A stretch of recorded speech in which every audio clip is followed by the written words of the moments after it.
Grove City.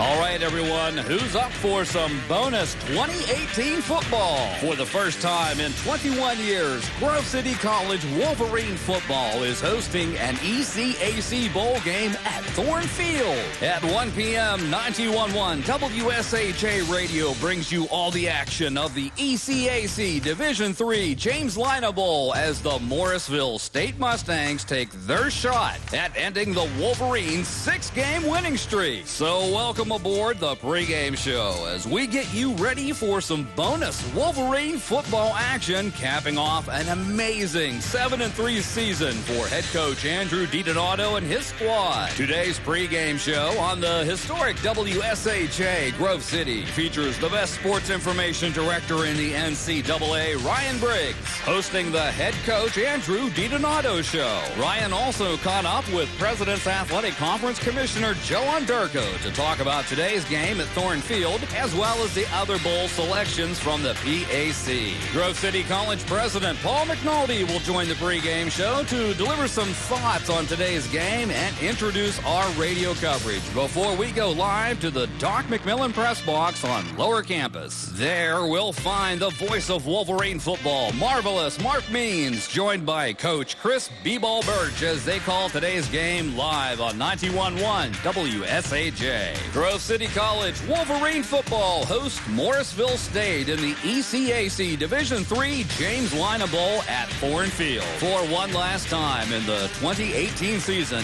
here's the man for all seasons of Wolverine athletics, Ryan Briggs, hosting the head coach Andrew DiDonato show. And for 91.1 WSHA Radio on the campus of Grove City College, I'm Darren James Morton. Enjoy the show, everybody.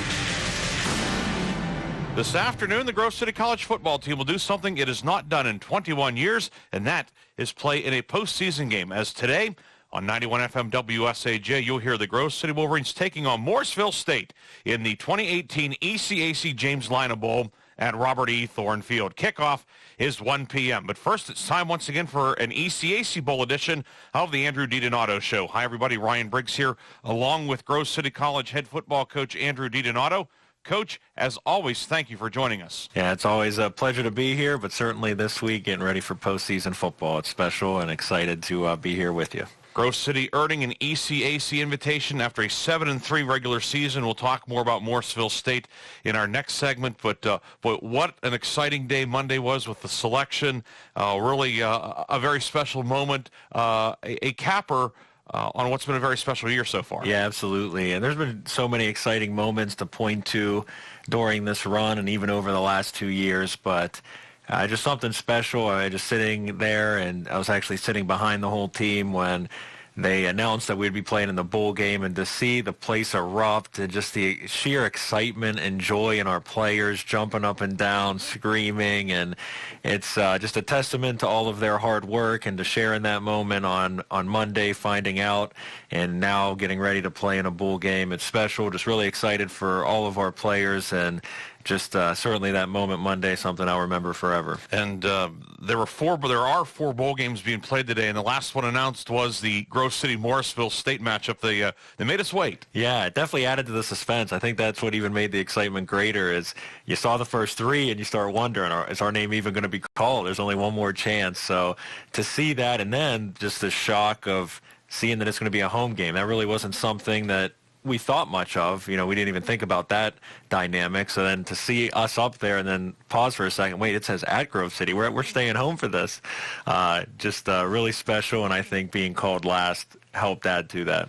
Last week, the Wolverines, as we look back, they more or less not only earned a trip to a bowl game, but perhaps put themselves in position to play at home with a home win in the regular season finale. The 10th game of the year, rivalry week against Teal. We never get to talk about the Teal game on the show too often, but last week, Grove City retaining their Mercer County Cup, a 42-15 win in the 35th Mercer County Cup game over the Tomcats. A big second quarter for the Wolverines, 28 second quarter points, getting out to a 35-3 lead. And what a fitting way to what we thought maybe send out the seniors on senior day, but all in all, a great day for Grove City football. Yeah, we talked a lot about the importance of a rivalry game to have a fast start and get out on a good note, and really the defense set the tone really early in that game. The first series, Dan Jackson broke up a pass, and Sam Henson was there for the interception. He had one last year in the first half against Teal. I said, this must be your thing, Sam. You wait to save all your picks for Teal. But I just thought the defense really set the tone early, and then that second quarter, the offense really started to get going, connected on some deep passes, and was able to build a nice halftime lead. So rivalry games are always exciting, and I thought our guys really came out last week on the right note. Teal came out ready to go. They had a very good drive, an 18-play, 10-minute drive, but the Wolverines held them to a field goal, and that seemed to maybe take some of the starch out of them. Yeah, and that's really been a consistent theme throughout the season. Thinking all the way back to week 1 against Juniata, and I can look at so many instances throughout the year where our defense came up big in the red zone.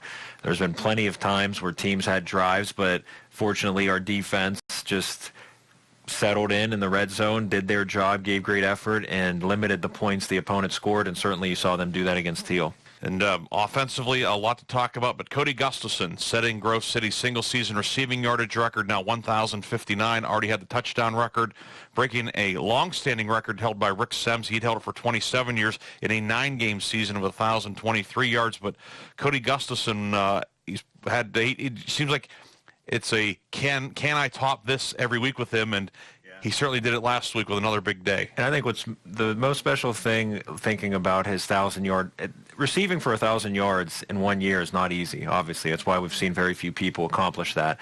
But for Cody, he was the newcomer of the year in the conference last season. So everyone knew about Cody coming into this year. And to go for over 1,000 yards means you have to consistently be over 100 yards receiving every single week. And to do that when there's a target on your back has just been phenomenal. It's a testament to the type of player he is. But to do what he did, break that record when teams knew that coming into the year he was going to be our top target, just as a testament to the quality of player and the special talent we have in Cody Gustafson. 69 catches on the season. The guy on the other side, Cameron Drake, has put together a very solid year as well. He caught a touchdown pass against Teal, and with Cody on one side, Cameron on the other, that has to be it'd have to be a lot of fun to play quarterback with those guys. Yeah, and I'm glad you brought that up, because I just talked about how people knew about Cody, but yet he still has had all the success. Well, the reason is you can't load up on him when you got a guy just as dangerous on the other side. And Cameron on a big fourth down, nice touchdown catch. We were deep in our own end. He made a big catch to flip the field for us, and that's what Cam has done all week. And Cam and Cody are just a special 1-2 punch, and then obviously the guy getting them the ball, Josh East, just really effective throwing the football down the field, and those three certainly have built quite a repertoire just working together this season. And it's not as if the Wolverines are throwing the ball 45, 48, 50 times a game with a punishing running game, that big offensive line, Wesley Schools doing the bulk of the work carrying the football. These guys are putting up good numbers without the benefit of having 40-some balls put in the air. Yeah, it's funny how everything goes together. It's been perfect lead-ins. When you're able to run the football the way that we have, it provides those matchups we want with those two guys. And I think probably the most amazing thing in our win streak here, the 6-game win streak to finish the year, with a freshman quarterback, we've had really no sacks, no interceptions, and that's a testament to the O-line and our running game being able to keep defenses honest, make sure they have to respect the run so that we can kind of take some pressure off a younger quarterback and he can just be free to use his abilities, his arm, get those big receivers. So really everything we talk about with a receiver breaking a record or whatnot, it's really a full 11 effort, and that's the reason why we've been able to have the success we've had.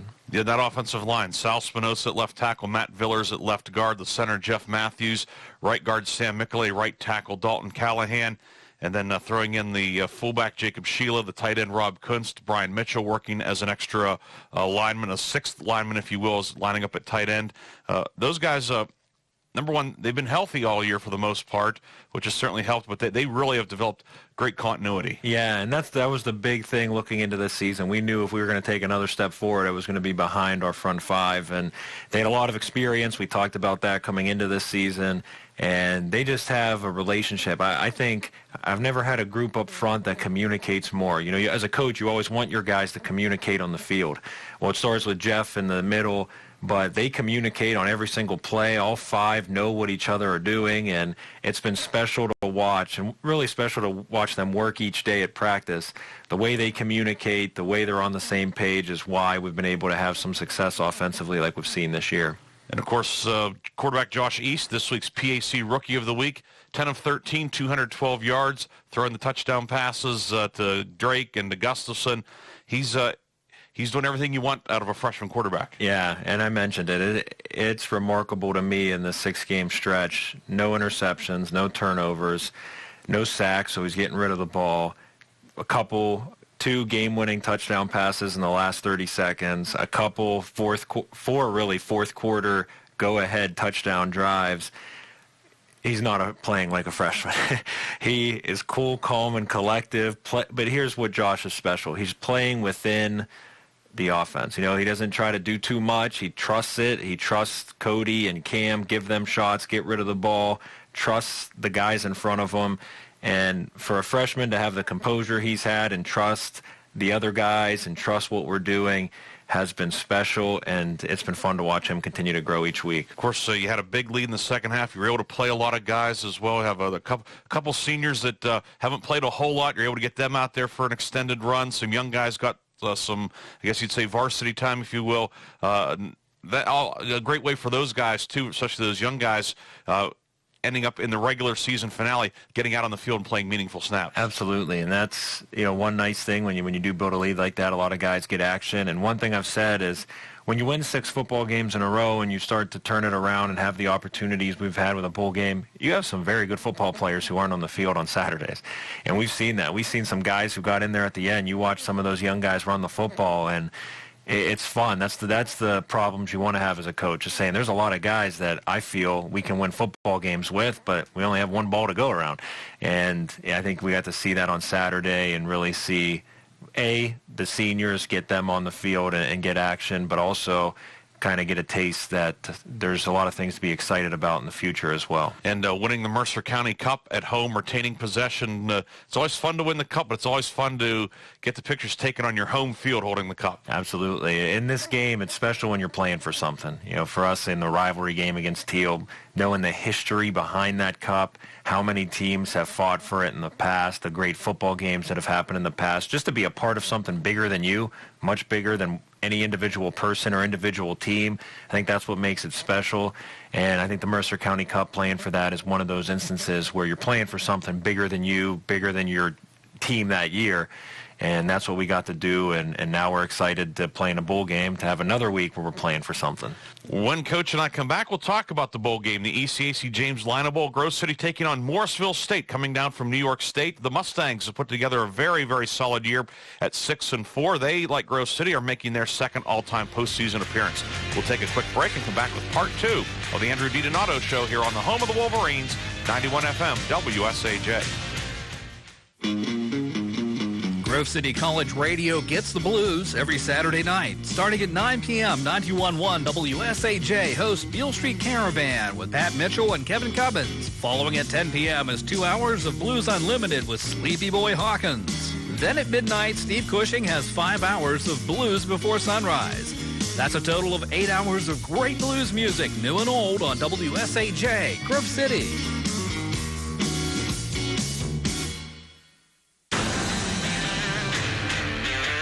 We welcome you back to 91 FM WSAJ. Ryan Briggs here, along with President's Athletic Conference Commissioner Joe Onderko, here on the Wolverine Football pregame show.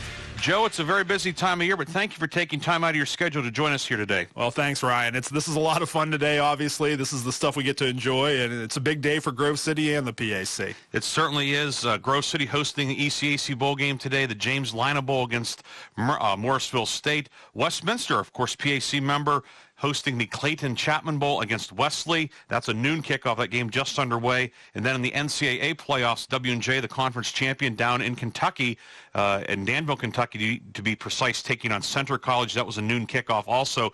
3 teams in postseason play. Very, very special for the PAC. It is, and it's special, but it's also something I think we're getting used to a little bit. You look back last year, we had the good fortune of having 2 teams in the NCAA playoffs. That's very rare to get an at-large team, but we did, both W&J and Case. And then both of them winning a game on top of that certainly helped our credibility a good bit.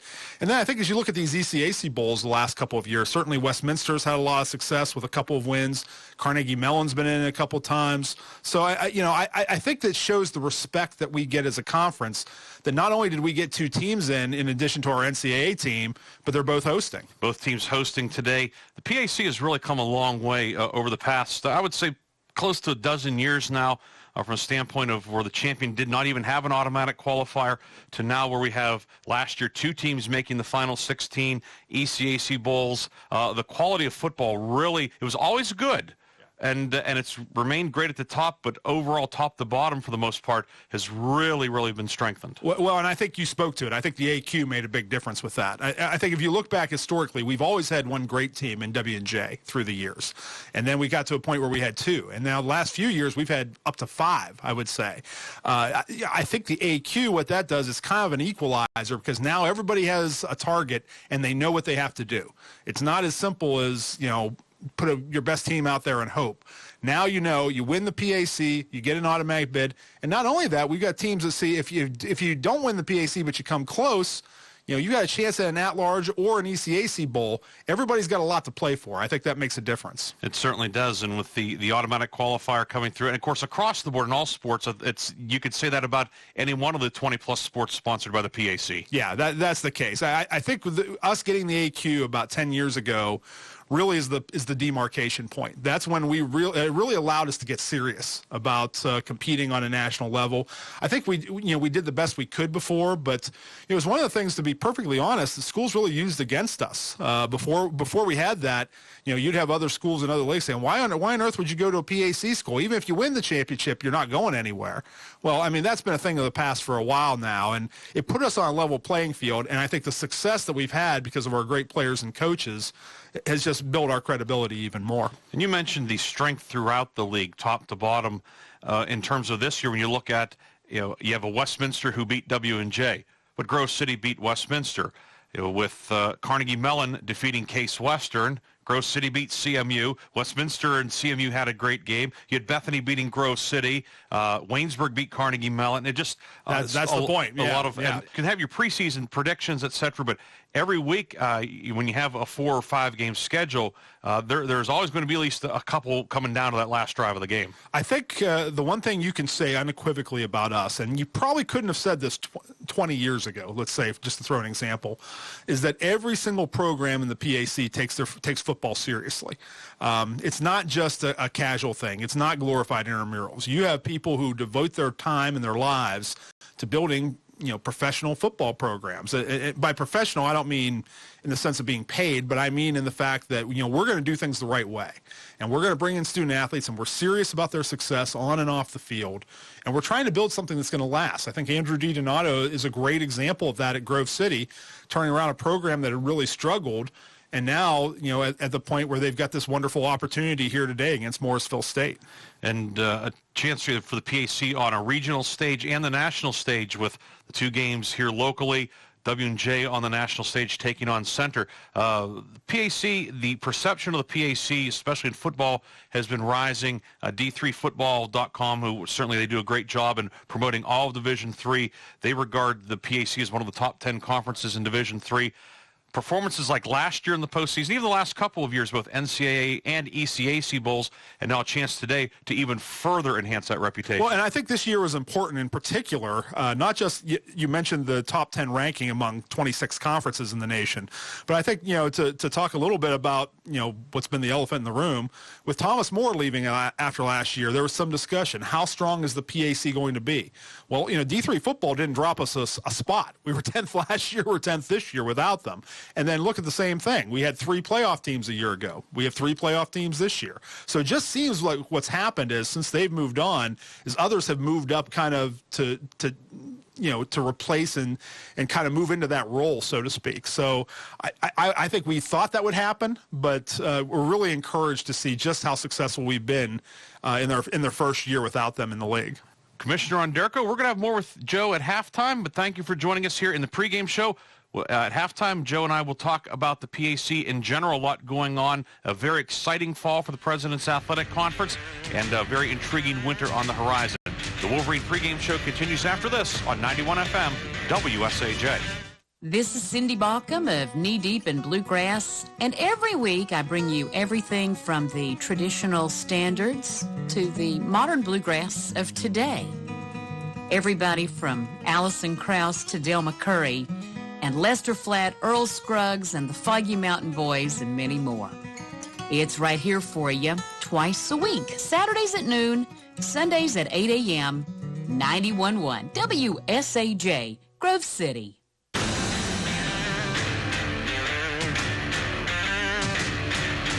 Welcome back to the Andrew DiDonato Show here on 91 FM WSAJ. Ryan Briggs here with Grove City College head football coach Andrew DiDonato. Grove City and Morrisville State.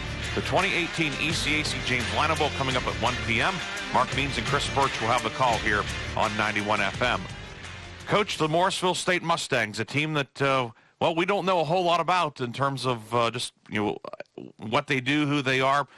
First all-time meeting, but what are your early impressions of this Mustang team, which is coming in 6-4 out of a very good Empire 8 conference? Yeah, over the last 48 hours, I said, but obviously all week, since we got that report, obviously getting to know them more and more, and as the week's gone on, more and more idea of what they've accomplished this season, and really very similar to us. There's a lot of excitement in our program right now. You see that. I think their staff has brought a lot of energy, and you just see different things about them.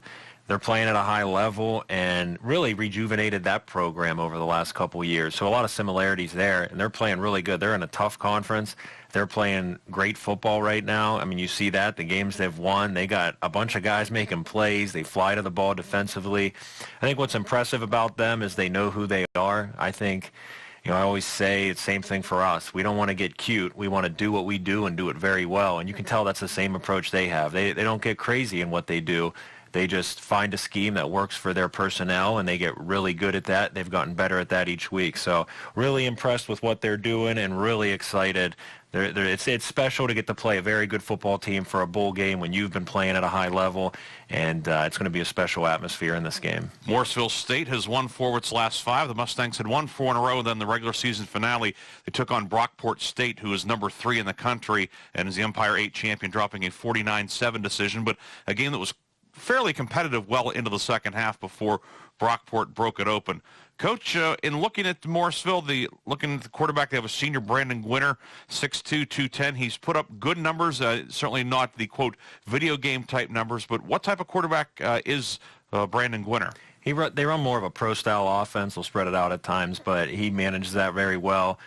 Very dangerous in the pocket with his arm, and you can just tell some of the things they do. They put a lot of decisions on him as a senior, whether to pull and throw, whether to give. Even in their run game, you can tell they put decisions on him to take advantage of numbers, and he's a senior who throws it effectively and is really great for their offense. I think seems to be why they've been so effective offensively is he gets them in the right play and doesn't make any bad decisions, and just really impressed with how he runs their offense. The backfield, they actually list a fullback, which we haven't seen too often other than when Geneva with their option offense, but they have fullback Jeff Carrazza listed at 280, then the tailback Nick Edmond at 245. Based on that, is it more of a power running scheme? Absolutely. Yeah, you don't see too much, and we haven't seen too much this year, fullback tight end on the 2 deep. And they go with 280-pound fullback and a 240-pound tight end with a 243-pound running back behind them.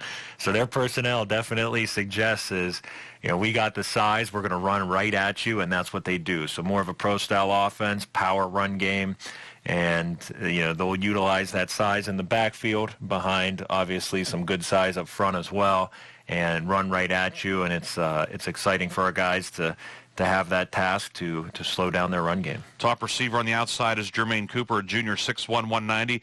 On the other side, they have Rafaeli Bradshaw, 5'10", 187, a senior, and then a dangerous freshman, Toure Hall, 5'5", 160. He's also their kick returner. Sounds like the maybe comparable to Justin Fan from Case Western, who we saw back earlier in the season. Looking at the defense, they list a 4-3 on the two deep. Is it a 4-3 defense? Yeah, they're a 4-down even front. That's who they are. That's what they do each week, and they're good at it. And that's, like I said, I have a lot of respect for those teams that don't try to do a million things, and they just do what they do, and obviously small tweaks within the scheme to adjust to what the offense is doing, but they go with those 4-down linemen, and really their defense runs on those guys controlling the line of scrimmage, and that's why we talked about our O-line, the season we've had. What a fun test for them this last week to play a very good defensive line, and really the battle's going to be in the trenches, and I'm excited to see that matchup progress throughout the game. 4 seniors up front for Morrisville State. The ends are Olivier Simeon, 6 feet 240, a senior, and then Jordan Robinson, 247. On the other side, a couple big boys inside, Patrick Barber and Scott Irons Jr. Their leading tackler for Morrisville State, junior safety Mike Bodner, 88 tackles. He had 88 tackles last year. He seems just, at least on paper, even from the fact he wears number 1, very similar to our guy in the defensive backfield, Patrick Mark. It's funny you said that, because that's exactly what I thought in watching him play. What makes Pat so special is he's a safety who can cover ground in the pass, but you see him making tackles at the line of scrimmage. You're like, how did he get down to the line of scrimmage from safety? And that's exactly what he does. You know, you look at their number 1, he very effective covering the pass, but I think what's most impressive about him is he gives them a 7th guy in the box, because when he reads run, he's downhill, he's flying to the football, and really impressed with, obviously he's leading them in tackles, but really impressed with the way that he's just really the guy who can do both, defend the pass and run, to really complete their defense and allow them to run that scheme. From an X and O standpoint, are they similar to anybody that we've played this year? You know, there's similarities. I think defensively you see a lot of things with Westminster because they run a similar front as Westminster, similar type players. I would compare them. Offensively, Coach Lonnie has talked about them, comparing them to CMU in a way. CMU is the one team in our league that really effectively uses a tight end, uses different personnel, some of the motions, more of a pocket passer CMU has, and he can really throw it. And obviously they had a senior quarterback as well. So offensively, you see a lot of similarities to what we saw down in Pittsburgh in late September at CMU. Defensively, I think the most comparable team would be Westminster with just their personnel. In preparing for the game, once you find out playing Morrisville State, we found out around 12:15, 12:30 Monday. How did the ball get rolling? Did you get 1 game film, 2 game films, all 10? What went into that process? Yeah, we exchanged 3 films, and we got those Monday afternoon. And typically we have the weekend to prepare for our next opponent. Obviously, we didn't have that. So instead, we typically meet on Monday night. Actually, we did not. We met with the team right then at that selection show, talked about the details we needed for the week, got them out, really spent the whole afternoon and night Monday getting the game plan in order, and the whole day Tuesday. And then really once Tuesday, when our guys came down for normal film, it's just a normal week from there. So Tuesday, Wednesday, Thursday, Friday, a normal week. Obviously Monday was a little crazy, but I thought we certainly made the most of it, got the game plan ready, and then I really feel by Tuesday right on schedule, and that's how this week has gone. And, of course, Morrisville's in the same boat as well. Yep, absolutely. So it's Monday was a very fun and good craziness, that's for sure. One of the things that makes this game a little different, there are many things. It's a postseason game, et cetera, playing a team that is kind of new to us. You have a roster limit, 50. You're allowed to dress 58 guys.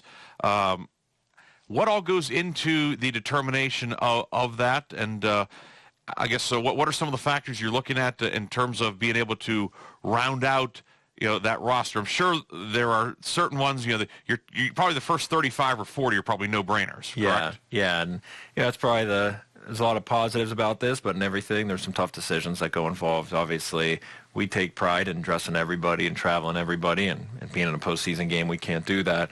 But really look at first offense, defense, making sure you're 2 deep. So you start there and make sure you get all the guys who have been repping with the 1s and 2s on both sides of the football. Then we take a hard look at seniors. Obviously, we just honored those guys on Saturday, and it's a group that, I feel as a whole senior class, they've played such a big role in getting us to this point. So you want to look at making sure we take care of all of those guys. And then really from there, there's only a few extra spots left, and you look at the guys who start on special teams who aren't essentially in the ones or twos, offense and defense. And really, just with those three things, it gets you right to that 58 number, as crazy as that sounds. So, yeah, it's really three main factors to getting your first and second team, O&D, getting your seniors taken care of, then getting any guys who, for whatever reason, wouldn't be in that first two groups, but yet they have been playing a significant role on special teams. And really from there, that got us right to the number we needed. Kind of like what the NFL guys go through on Sundays, thinking about, well, do we dress an extra linebacker, an extra defensive back, an extra wide receiver, things of that sort? Yeah, so it's a position, certainly I have never been in as a head football coach till this week, and as tough as it is, it's a position that I would really enjoy getting used to, that's for sure. Absolutely. Well, Coach, with Morrisville State coming to town, we've discussed them, but what are the keys for the Wolverines to send Morrisville State back to New York with a defeat in the Wolverines ECAC Bowl champions? Yeah, number one, defensively, take advantage of opportunities. What I mean by that, they're going to run right at you. A team that plays power football, they're going to run the ball a lot like we do, and they're going to get some yards running. I mean, that always happens. It's, same thing with us. When you're committed to run the ball 40 times, you're going to get some yards. But there's always opportunities to get off the field. Usually when teams do that, you're in your third and threes, your third and fours. You're in the third and short, but third and medium. And when you have those opportunities to get off the football field, you have to. So, that's the big thing defensively, taking advantage of opportunities to get off the field. Offensively, it's the battle up front. Obviously, we run the ball. They go 4 down. They have 4 senior D linemen. I'm very excited to watch that battle up front develop throughout the game. But offensively, we got to control the line of scrimmage and get the run game going, because that sets up everything else for us in our offense. And then obviously special teams, no mistakes, make sure we win the hidden yardage battle. But I think defensively, if we take advantage of opportunities to get off the field, offensively, we control the line of scrimmage, and special teams, we make no mistakes and play assignment sound football, I think we're going to put ourselves in position to really do something special and compete for a bowl game. So, Coach, always a pleasure. Glad we got to do this an extra time this year. Let's make that a habit as well. But best of luck. We got a cup last week. Let's get a bowl this week. I'm all for it. Thank you. That's Grove City College head football coach Andrew DiDonato. You've been listening to the Andrew DiDonato Show on 91 FM WSAJ. Kickoff is next on the home of the Wolverines.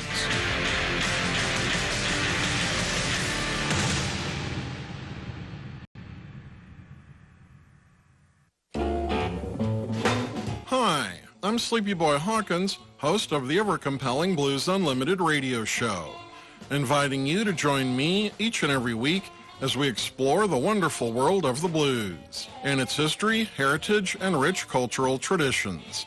Every Saturday night at 10 on 91.1 WSAJ, Grove City College Radio.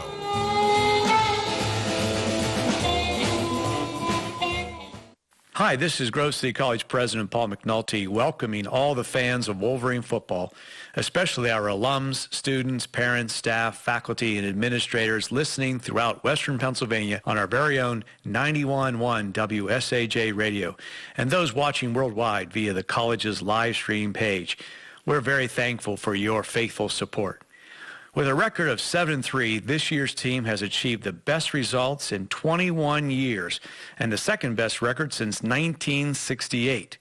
So sit back and enjoy the culmination of an amazing and historic season of Wolverine football under the guidance of head coach Andrew DiDonato and his staff.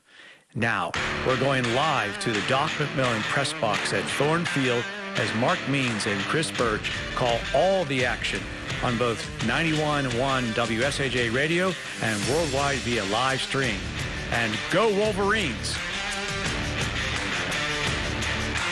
From Robert E. Thorne Field on the campus of Grove City College, 91.1 WSAJ. Grove City presents Grove City College football. Today, the Wolverines play their second postseason game in college history in the Eastern Collegiate Athletic Association D3 James Lina Bowl. Chris, we've been thinking about this for a few weeks now, and it's finally here. Yeah, we've been, kind of, they put together those first 3 or 4 wins. We thought, maybe you look down the road at the schedule, you thought they would be the favorite in those last couple of games. They took care of business, and certainly the buzz was last week, certainly if they took care of business with an impressive win against Teal, that they'd have a really good chance to get themselves into an ECAC Bowl. And not only are they in one, but of course they are hosting one against, a team from Central New York, Morrisville State, near the Syracuse area. So very, very exciting culmination, if you will, of just an amazing season. We just heard Grove City College president, the Honorable Paul McNulty, say that, the best season, one of the two best seasons in 50 years here, and the crowd went crazy. So that was a very cool moment. So lots of fun, lots of excitement here today. The Morrisville State Mustangs are 6-4. They are members of the Empire 8 Conference, as you mentioned, from the greater Syracuse area. This is postseason game number 2 for Wolverine football. They are 0-1 all-time, losing to the Merchant Marine Academy right here at Robert E. Thorne Field back in 1997, 25-12. And getting to know a little bit more about these Mustangs. You look at them, and the first thing that jumps out at you is they are big up front. Yeah, they sure are. And again, this is going to be one of those deals where, this is a team that Empire 8 Conference that you mentioned. Really good teams from, sort of along the what they used to call the burnt over district through this, kind of the center of New York. A lot of great teams through there. A lot of big, powerful kids on this team, and you look at all of their losses. They're 6-4, like you mentioned, but the 4 losses basically accrued to elite teams, and one of them, of course, the winner of the Empire 8 Conference, the number 3 team in the country, Brockport State, which of course was my mother's alma mater, so kind of neat there. But so yeah, this is going to be a real test physically against this team. We talk about speed. We've been kind of mentioning matchup, things like that. This is maybe, in the weight room, this is maybe the strongest team that Grove City will play all year. Yeah, definitely. They are key to buy their line, especially their defensive line that is very big up front. The Mustangs, mathematically perfect, which is kind of a different look. They average 29.3 points per game. They give up 29.3 points per game. Offensively, they are very balanced, though. They rush for about 167 yards per game. They throw for 202 yards, so they are a difficult team to prepare for, especially when you're not familiar with them. Exactly. Yeah, that's the thing. There's such a lack of familiarity. It's very rare that you see two conferences separated by a couple of 100 miles. That there's any common opponents. It's very different, obviously, than like Division I football, where conferences play each other all the time. Everybody's got a common opponent. It's just really hard to judge. It's hard to judge and prepare for. So it's a challenge for both teams. But I love some of the things that Coach DiDonato said to Ryan Briggs today in the pregame show. It's like this is one of those things where you can't make yourself crazy preparing for the specific little things that the other teams do. You do it, but you don't make yourself crazy. What you do is you try to be the best version of you. And, and I think certainly that's the Grove City College Wolverines' goal for today. You look at the Mustangs defensively, they give up 368 yards per game in total yards defensively. 250 of that is through the air. So we'll see. Yeah. We know the Wolverines want to use the big guys up front, that experience up front to run the football, but they've been so successful with the play action, especially the second half of the year. Yeah, no question about it. I mean, that when you certainly look for advantages, like the old school Jimmy the Greek, who you give the grades to, who you give the advantage to in each part of the game.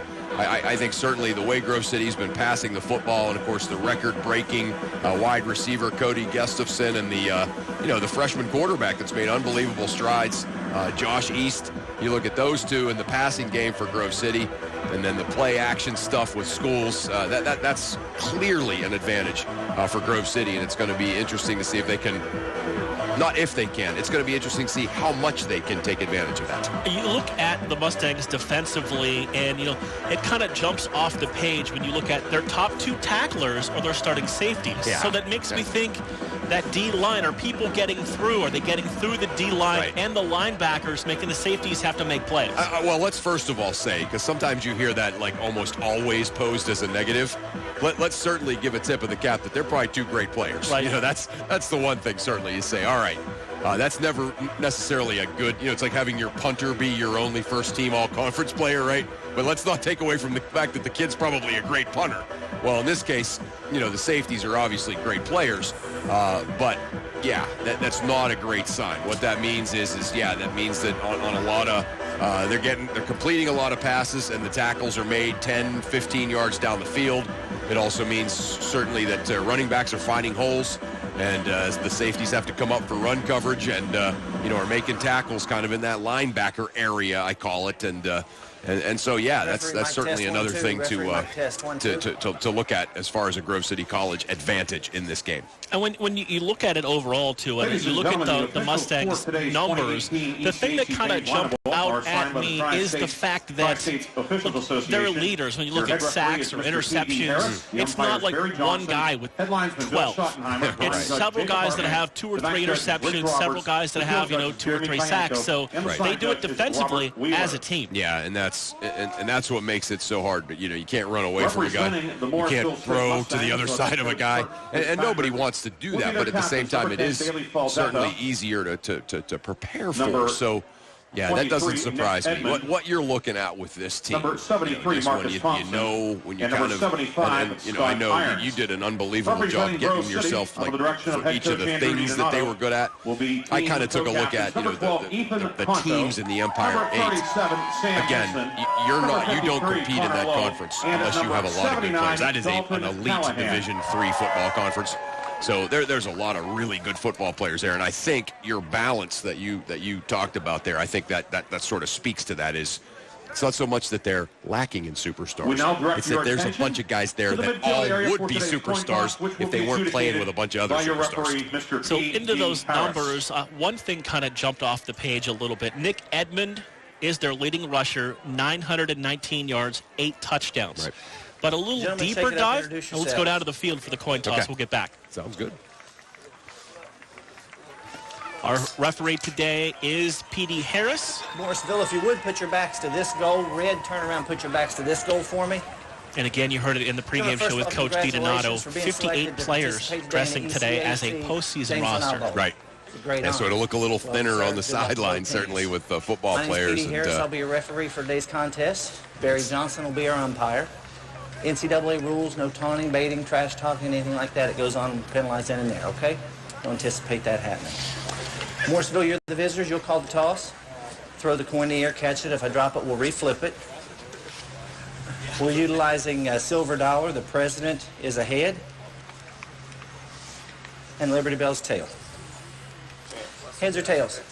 He called tails. Tails is a toss. It is a tail. Morrisville, you have won the call. You want the football. Which goal do you want to defend? Stay put. Morrisville has won the toss and elected to receive. Good luck, gentlemen. Play well. I think that would work out pretty well for the Wolverines. They typically like to get the ball, Chris, to start the third quarter. Right. So they will be able to do that, put the defense out there first. So here's the number I found, kind of diving in a little bit more on the Mustangs. Their leading rusher, Nick Edmond. He's 4 of 5 throwing the football with 3 touchdowns. Yeah, so he's thrown it 5 times this year, and in a one-game bowl game like we have here today for the James Lina Bowl, wouldn't surprise me if they try that. Yeah, no question about that. Right, that's exactly right. There would be a lot of, a situation where they might bring something out that not only that you have seen on film, but that you maybe haven't seen on film, and so yeah. Yeah, you get the. You were talking earlier too when we went down to the field about the number of people. You see a lot of guys there for the Grove City College team in their red pullovers, and so I guess it won't look thin on the sideline because everybody's here, not surprisingly. Wolverines at home in the all red again today. Red tops, red pants with the white numbers trimmed in black with the traditional Wolverine helmet with the red G on the side. The Mustangs are on the white pants, white jerseys with the green numbers and green helmets. Wolverines undefeated this year, 2-0 in the all red. Yeah, how about that? That's a great stat. Yes. So yeah, I love it that they broke it out for this one, and this is exciting. You see the ECAC trophy kind of sitting about 10 feet behind us up on the shelf. Winner of this game gets that. First postseason football since 1997 for this Grove City College program. Great crowd on hand, even despite the weather for Grove City, and here we go. Morrow gets his foot into it high and short, and it will be picked up at the 21. Breaks a tackle across the 25 and dives down near the 30-yard line, and that is where the Morrisville State Mustangs will take over right to left here in the opening quarter. Yeah, nice job by Rob Coons making that tackle there. And, first down and 10 at the 30-yard line. Yeah, so we get this look here again as a little, almost like a little butterflies in my stomach, sort of seeing what Morrisville State's going to bring. Brandon Gwinner is the quarterback, 6'2", 210, 1,700 yards throwing, 14 touchdowns, 5 interceptions. Tailback is Nick Edmond, the senior. Play clock now down under 10 seconds on the opening play. Mustangs have one receiver right and it trips to the left. They're going to fake it to the tailback. Quarterback's going to keep it, and he's going to be pulled down from behind after a short gain. Coming up to make the play defensively for the Wolverines on that run by Brandon Gwinner. Brought down by Parker Kilgore. Yeah, Brandon Gwinner trying to maybe mix things up a little bit. We don't see a whole lot of yardage for him running the football, but Grove City not fooled at all. Morrisville pick it up about 3.5 yards. Less than 200 yards and 4 touchdowns for the senior quarterback on the ground, who's back to throw. Flings it out into the flat, too tall for his receiver, and incomplete. Looking downfield for number 7, Torrey Hall, who is number 2 on this team with 28 receptions. Yeah, just well defended out there. Just not a whole lot of time for Gwinner to throw it. And so, yeah, here we go. 3rd and 6, 14-24. Big third down play. It's always great to get off the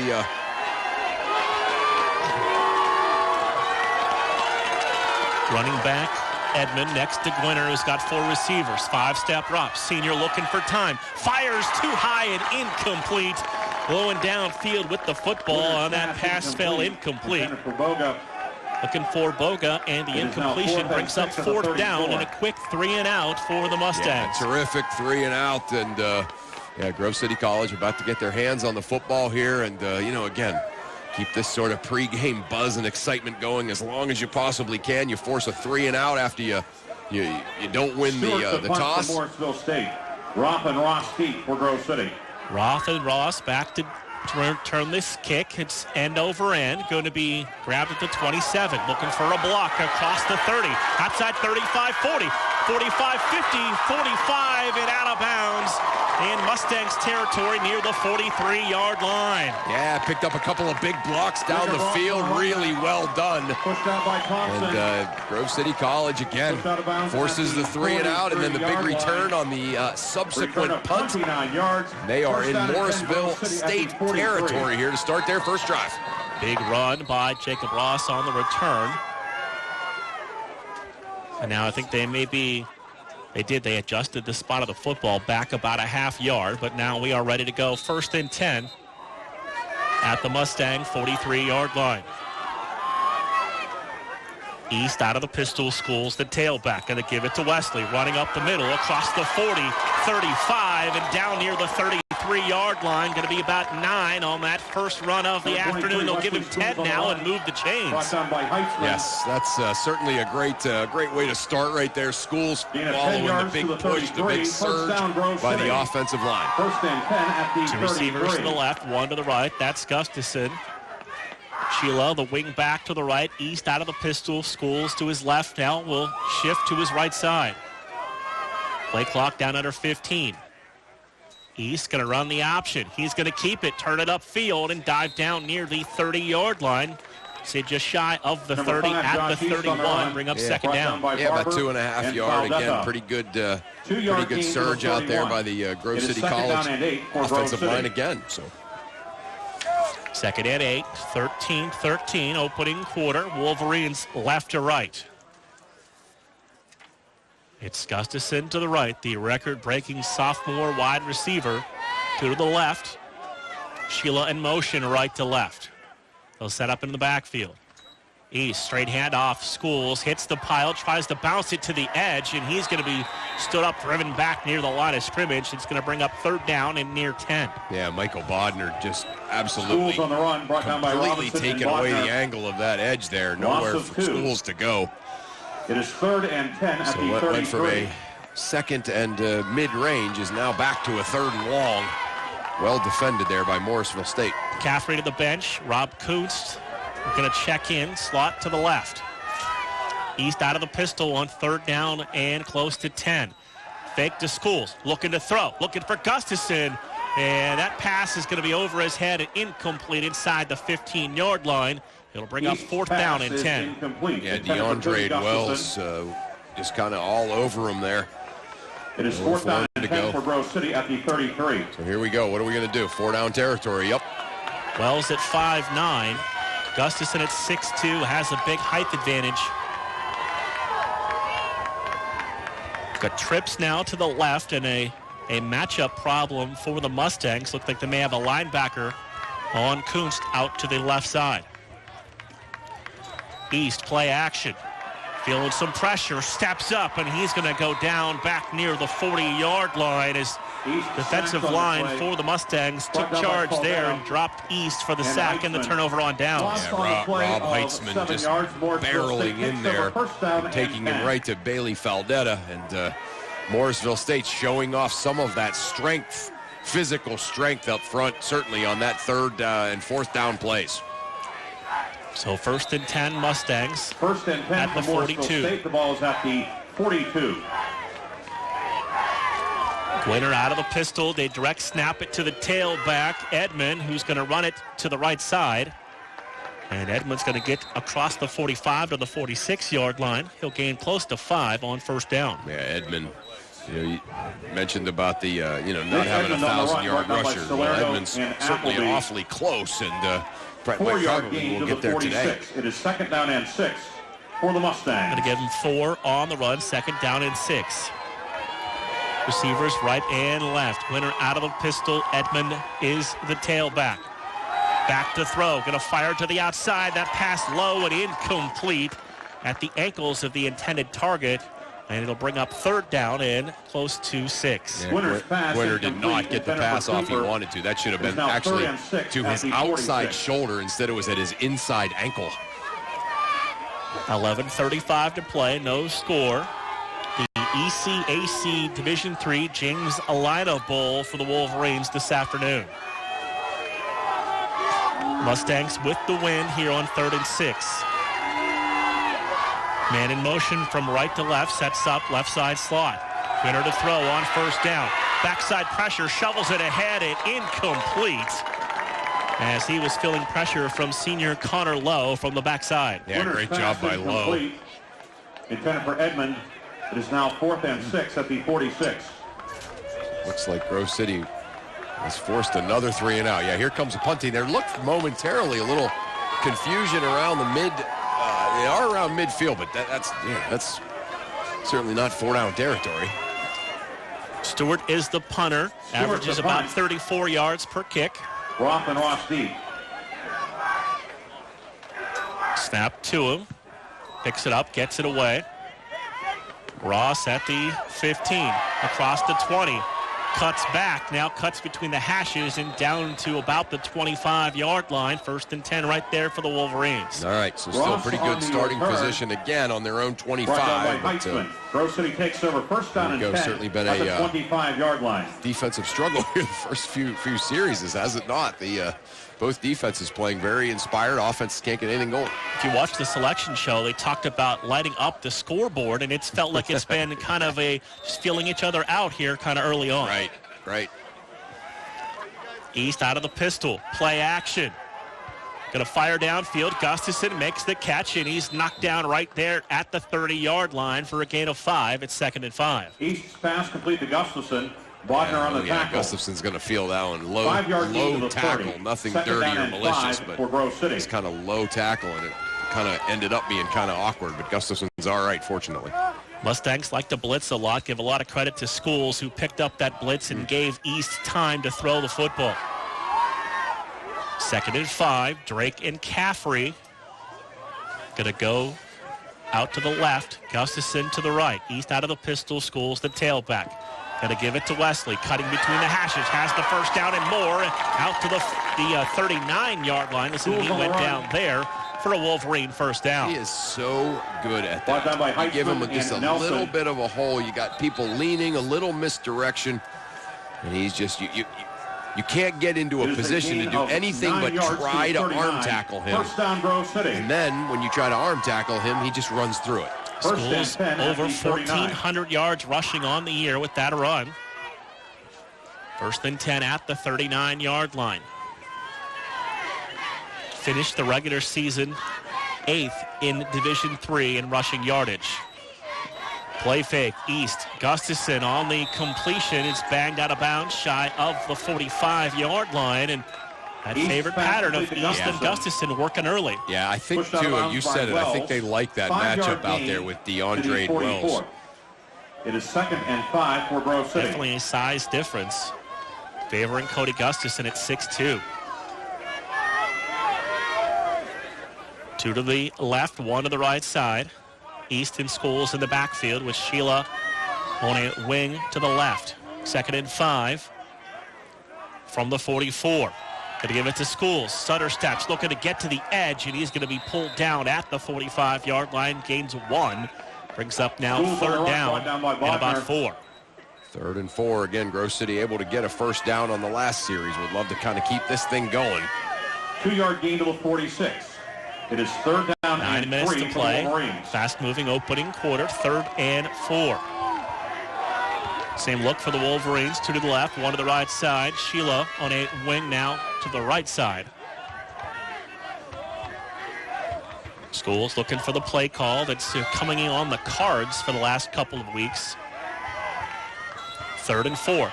Toss to Schools, looking to get to the edge, and he's thrown down at the 50-yard line, but that should be good for a Wolverine first down that'll move the chains. Yeah, big number 50, Omar Smith, grabbed him by the jersey.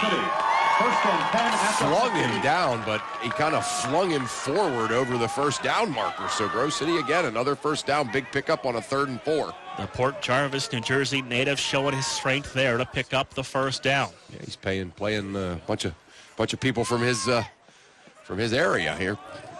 1st and 10, 8:15 to play, scoreless first quarter. 2 receivers now to the right, 1 to the left side. Give it to Schools, running to that short side, hit the pile and fell forward for 1 into the arms of one of the big defensive linemen. Schools on the run for the Mustangs. He's able to make the play. Yeah, big number 75, Scott Irons. It is 2nd and 9 at the 49. Plugging that thing up, and when I say plugging that thing up, he's 6'2", 300. So that's not just a euphemism. 2nd and 9. And Morrisville State territory at the 49-yard line. Gustafson, Caffrey to the right, Drake to the left, Sheila wing back to the left side as well on 2nd and 9. East out of the pistol, Schools. Play fake, gonna look deep, underneath throw, complete. Gustafson out of bounds inside the 40.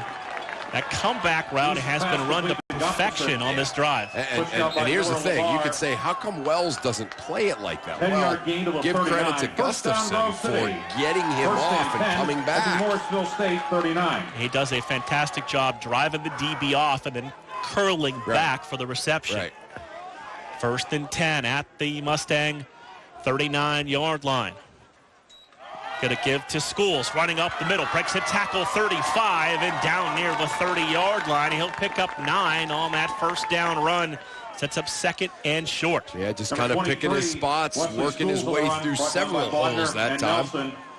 Able to pick up 9 yards on the first down. He's been doing that all season here for the Wolverines. 2nd and 1. Ball at the Mustang 30-yard line.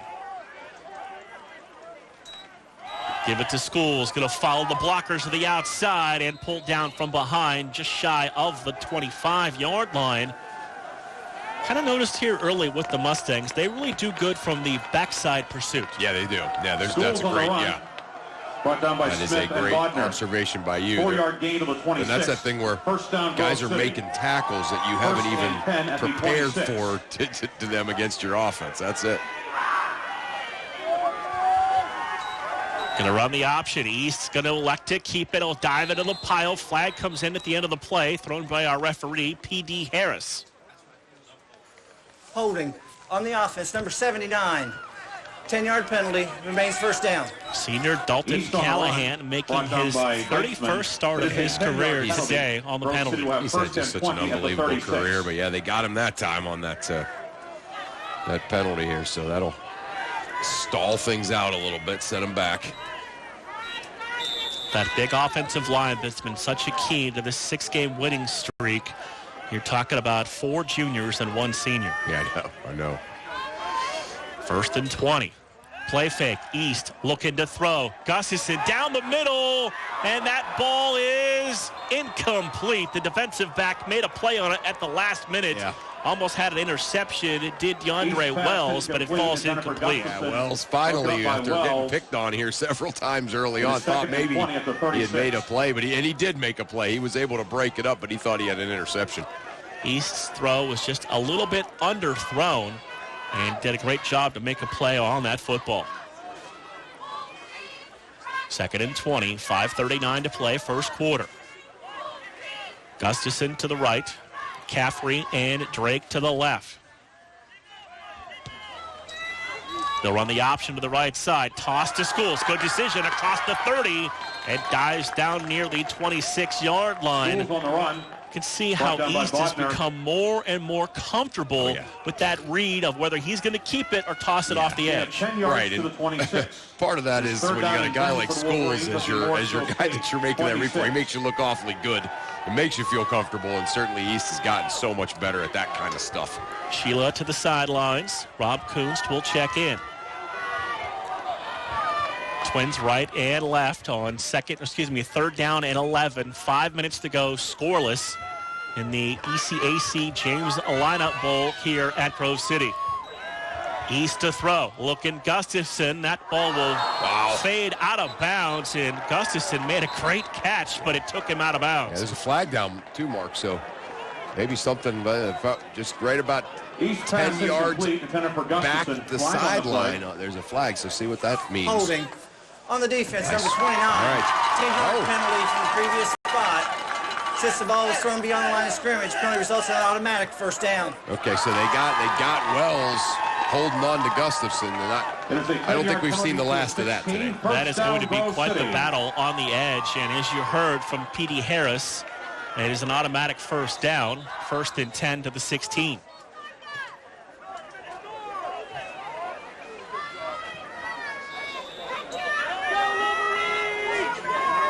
So first and 10 Wolverines, 4:50 to play, opening quarter. Gustafson to the right, receiver to the left, going to give it to Schools, going to run to the right, cuts back down to the 10-yard line, and inside the 10 to the 9-yard line. So he'll pick up about 7 on that first down run. That's something we've talked about, Chris, all year. First down runs like that, 5+ really open the playbook. Yeah, that's it. No doubt about it. And that's what Schools has been so brilliant at all year long. Second down and 3. 4:20 to play, opening quarter. High snap, give it to Schools, running middle, and Schools going to drive the legs to the 5-yard line. And it should set up a first and goal for the Wolverines. Wesley Schools on the run. Heitzman on the tackle. 4-yard gain to the 5. It is first and goal for the Wolverines. So first and goal Wolverines at the 5-yard line. This will be the 14th play on this drive for the Wolverines. High snap, give it to Schools, hits the pile and drives inside to about the 3-yard line. Schools on the run. Brought down by Heitzman. The great surge, certainly by the offensive line there. So here we go, second down, a couple of more cracks at it here. Second and goal at the 3. Second and goal from the 3-yard line. Gustafson, the only wide receiver to the right. Sheila and Kunst both in the backfield. Give it to Schools. Cuts to the outside, drives the legs into the end zone for touchdown number 16. And the Wolverines strike first. Yeah, there's big Dalton Callahan opening that hole up, pushing back the Morrisville State defensive line. Schools saying, all right, I'm look here. Okay, nothing there. All right, I'm going to go right in behind number 79 and get myself a touchdown. Nick Morrow to attempt the conversion. So Nick Morrow will come on and attempt the extra point. The freshman line to the right. Snap, Rush, extra point is up and good. 3:20 to play, opening quarter. Grove City 7, Morrisville State 0 on 91.1 WSAJ. Dave, what are you doing? Just sending a gift to Dave 2037. Who? Me in the future. I save a little money from every paycheck for Dave 2037 so he can buy anti-gravity boots or a hologram Doberman. What are you getting Steve 2037? Steve 2037 will be just fine. Well, okay, but don't expect to borrow my anti-gravity boots. Save something for the future. Put away a few bucks, feel like $1 million. For free ways to save, go to feedthepig.org. That's feedthepig.org. This message brought to you by the American Institute of Certified Public Accountants and the Ad Council.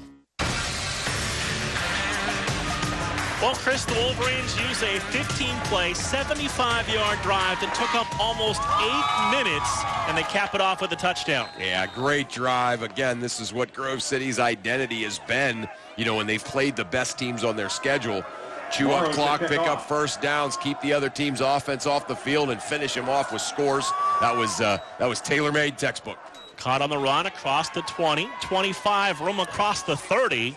And then there's a pile just across the 30-yard line near the 32-yard line. And that is where the Mustangs will take it over, 1st and 10. Morrisville State takes over 1st down and 10 at the 30. 3:13 to play in the opening quarter. 7-0 Wolverines. First down and 10. Kind of settled in now a little bit. Yeah, you're right. You're right. All that extra emotion of a bowl game, a postseason game, kind of settling in a little bit. That was a really impressive Grove City College drive. Winner on the handoff to Nick Edmond. And Edmond all the way out to about the 39-yard line on first down. 23, Nick Edmond on the run. Brought down by Henson. It's not a lot of intricate formations. It's just coming right at you. 7-yard gain. And I think, again, just looking at scores and looking at, I think that's that conference. I think there's a lot of schools like that in the conference, and the value is on, big, strong linemen. And Bradshaw goes in motion from left to right. Going to give it once again to the tailback. Has the first down across the 50. Lowers the shoulder. And down to about the 47-yard line in Grove City territory for a first down and a nice run by Nick Edmond. Yeah, Nick Edmond's good. Nick Edmond, you can tell he's a good player. Edmond from California. All these other guys looking, mostly from Central and Eastern and a little bit of Western New York. But Edmond, not a local guy to Morrisville State. He's from California. 1st and 10 for the Mustangs. 47-yard line. They'll bring in a fullback in Jeff Carrazza, 6'1", 280 pounds. Quarterback's going to keep it, and Patrick Mark there to pull him down after a gain of about 5. Good open field tackle by Patrick Mark, who led this team in tackles with 86. The ball's at the Grove City 41-yard line. Tackles is really getting it done, but Morrisville State picking up 6 big yards there on first down before that tackle was made. So Morrisville State putting together a impressive drive of their own here as an answer to Grove City scoring drive. 2nd and 4, one receiver right, 2 to the left. Gwinner going to send that receiver in motion. Going to hand the ball off to Edmond, who's going to throw back downfield. Receiver makes the play inside the 5. Ball came loose into the end zone, and that may be a touchback in Wolverine football, and it is. What a big-time play by Jacob Ross. Ross was back there. He came up for run support, realized his mistake. The ball was thrown over his head. The Morrisville State receiver caught it. Jacob Ross is able to knock it out of his hand and force the turnover. Big-time play by Jacob Ross. Mark that one down. It looked like the research paid off because we kind of knew to look for that. Exactly, yes. So he's 5 for 6 throwing the football. But a great play defensively gives the ball back to the Wolverines at their 20-yard line. Yeah, the Coach Means scouting report had us ready for that one, but yeah. 1st and 10, Wolverines at the 20. High snap, East gives it to Schools. Schools able to break a couple of tackles, continue to drive the pile down to the 27-yard line, but it looks like there may be a flag on the field at the end of the play as well. And Barber, flag on the play. It's initially a gain of 7. We'll wait for the penalty call from Petey Harris. we got here? There's no foul for a face mask on the play as he grabbed jersey. Second down. Okay. Good job by the officials getting together. I like Petey Harris. Petey Harris says it the way that we say it on the radio here when he's explaining the foul, or in that case, the non-foul. First in, it's going to be second down and just about 2. Going to give it to Schools again, waits for the line, and blasts his way through to the 33-yard line for a Wolverine first down. Yeah. Able to, again, just that expression we've been using all year with him. He picks his way. Wesley Schools on the run. That time he just, again, picked his way Gain of 5 through the 33. First down, Grove City. First and 10 at the 33. 30 seconds remaining here in the opening quarter. First and 10 Wolverines, and flag on the play. That'll blow that play dead. Offside on the defense. Number 75 made contact. 5-yard penalty. Remains first down. That helps. It is now first down and 5 at the 38 for Grove City after the 5-yard penalty. 27 seconds remaining in this opening quarter.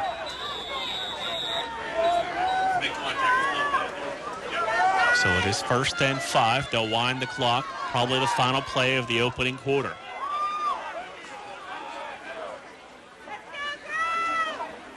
Drake and Caffrey to the left. Gustafson to the right. They'll play press man on Gustafson and off on the other 2. Run the option to that side. Toss to School. Steps inside and dives from the 40. They'll pick up a couple, and that'll bring us to the end of the opening quarter. After 1, Grove City 7, Morrisville State 0 on 91.1 WSAJ. There's something very dangerous in your home. It could be hiding in a closet or waiting in the basement. It's not sharp or toxic or flammable, yet it helps send more people to the trauma center than any other household item. Hey, hon, do me a favor and hold the ladder for me. I have a better idea. Let's just call somebody to clean the gutters. To scoop out a few leaves? I'll be down in a heartbeat. Whoa! No! Using a ladder might seem easy. Misusing one is even easier. Ask any of the 150,000 people who fell off their ladders into the trauma center last year alone. Don't let a do-it-yourself project do yourself in. For tips on ladder safety, visit orthoinfo.org, a public service message from the American Academy of Orthopedic Surgeons, who want to keep your bones safe, strong, and well-connected. Well, we get the first quarter numbers from Ryan Briggs and his sports information staff here in the booth. Schools, 16 carries in that opening quarter for 79 yards. Yeah, that's a great game. Oh, it's only the end of the first quarter. Wow. Yeah, that's amazing. He's doing his thing, and certainly a big game today, a huge game, and he's stepping up and getting it done. Got to give it to Schools. He'll surge into the pile, then drive the pile to the 45-yard line for a first down. Wolverines now right to left here in the quarter number 2. You talk about, and sometimes in Western PA and Eastern Ohio, it's a little maybe overstated about the weather. This is a team that's going to be good later on because of the way they're built, but then it's nice until like week 9, right? But, certainly you look at the way Schools plays in this line. This is a team that's built for this kind of weather as we see the snow drifts all over the side of the field here. So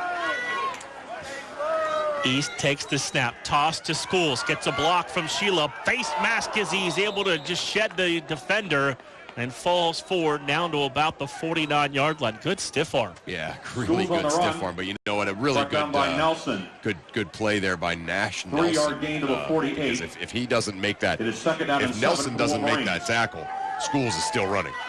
And you give a lot of credit to the people that helped clear this field off and get it ready for today. A lot of work was put in to play this people game. Don't realize how much work that is. You see high school games being canceled all over the place because people don't have enough workers to do it. So that wasn't an option here, though, right? So they just got it done.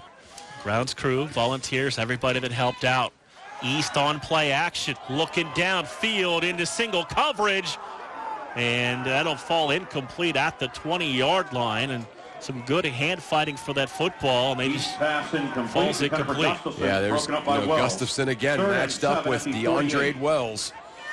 And, again, that's the one thing that they didn't call pass interference that time, but every time it could be called, right? And I'm not even saying it was, but, that's one of the good things that can happen when you kind of have someone isolated on the island like that. Gustafson out there.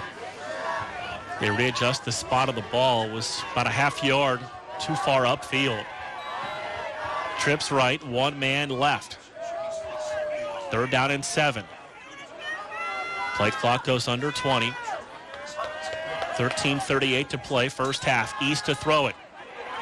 Steps up, going to fire downfield. Ball underthrown, but caught anyway at the 25-yard line by Cody Gustafson. The defensive back for Morrisville State looked back like, what more can I do? There's nothing more that he could do. No, that's kind of the mark of a great player is when, the defensive player or whatever, his opposition does everything perfectly right, and the other guy still gets it done. And Gustafson doing that there, coming back for an underthrown ball. It was underthrown because East was under such pressure by the Morrisville front. But Gustafson, again, just making a play. He's throwing it up there, and Gustafson making a play. Give it to Schools. Steps right, cuts back left on a little counter run. Short gain on first down. Schools on the run. Yeah, pretty good wall up that time there by the Morrisville State defensive line. 2-yard gain to the Morrisville State 23. 2-yard gain, making it 2nd and 8 here, 2nd and long. 12:45 to play in the half, 2nd and 8. Receivers right and left. 2 elite blockers in front of East and Schools in the backfield. Play clock going to approach 10 seconds as they turn back to the line. Toss to Schools. Stutter steps in. He'll spin his way to just shy of the 20-yard line. He'll pick up about 3 more. Going to bring up 3rd down and about 5. Yeah, so here we go. Morrisville State has not been able to get off the field against Grove City's offense now for 2 consecutive drives. Let's see if they can keep it going here on a 3rd and 6. Kuntz to the sidelines. Cafferty checks in, slot to the right. 3rd down and 6. East takes the high snap. Looking for Drake. Back corner to the end zone. He'll bring it down for the Wolverine touchdown. And the lead is now at 2 scores. How about that? Yeah, Adrian Ridley, the safety, bit just for a second. Turn around and look back. And number 11 for the Grove City College Wolverines, Cameron Drake, just kept right on running. And the Central Valley wide receiver able to haul it in for another Grove City touchdown. So Tyler Gustafson will hold. So line to the left to attempt the extra point. Nick Morrow, and it is up and good. So, Chris, for the Wolverines, Cameron Drake, fourth touchdown catch of the year. Josh East's 16th touchdown pass. East has just been unbelievable. We've told his story several times.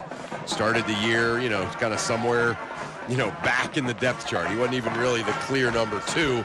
And he takes over, after an injury and has just been phenomenal ever since. So just a great story, and he just continues to impress. Another double play scoring drive, 10 plays, 80 yards, almost 4.5 minutes of clock time. Wow. And we talked about it. I talked to some of the coaches before the game. That big offensive and defensive line, and the veterans for the Wolverines up front are carrying the way. It's just so frustrating for the other team.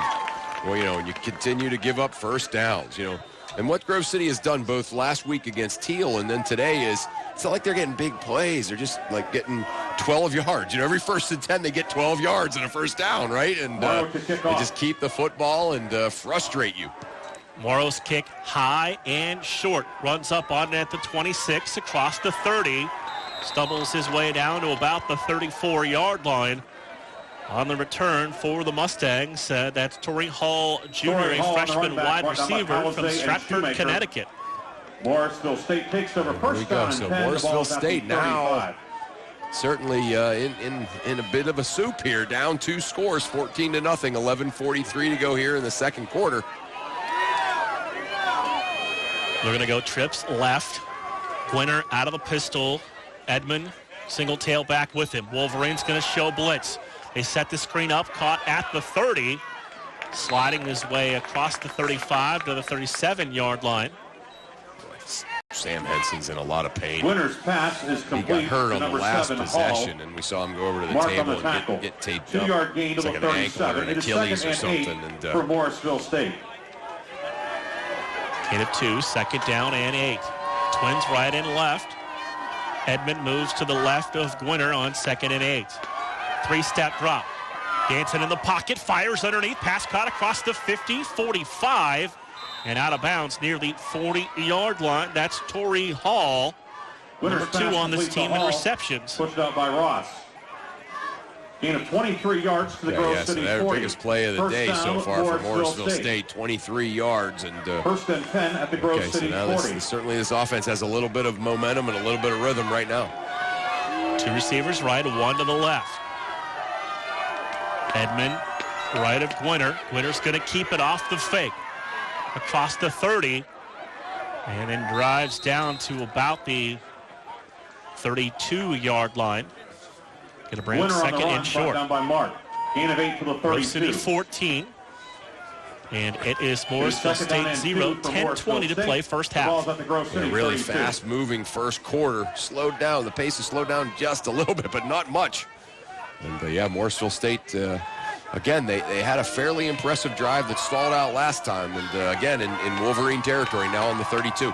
Slot receiver, Hall goes in motion. Gwinner keeps the high snap, and he'll dive across the 25.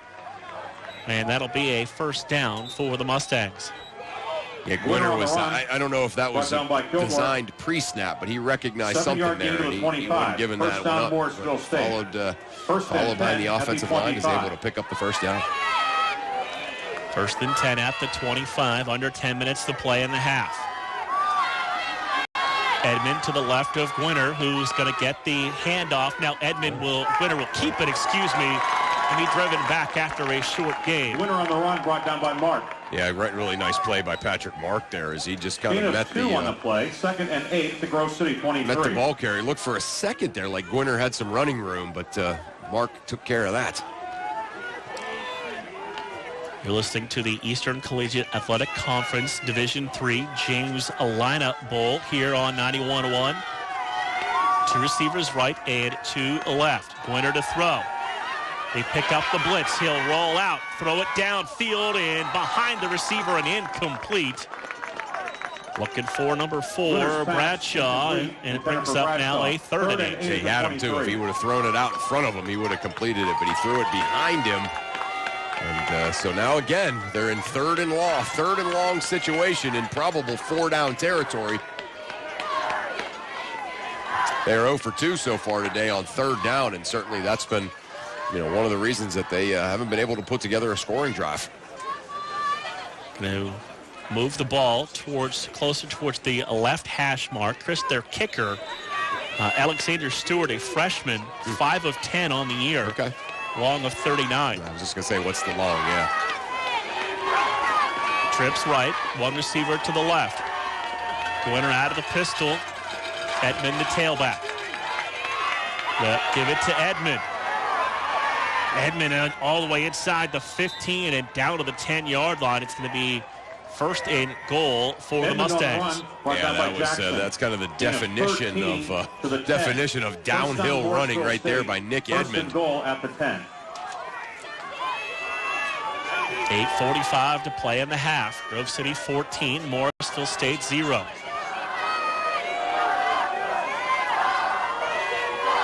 Edmond to the left of Gwinner. He'll get it running between the hashes, bounces off the pile and falls forward for a couple on 1st down. Brings up 2nd and goal. On the run, brought down by Conto. 2nd and goal. That's kind of the one positive here is that 1st down was basically right at the 10. So Morrisville State has to pick up the full 10 to get a touchdown. No 1st downs here. Ethan Conto on the stop. 3rd on the team in tackles with 53.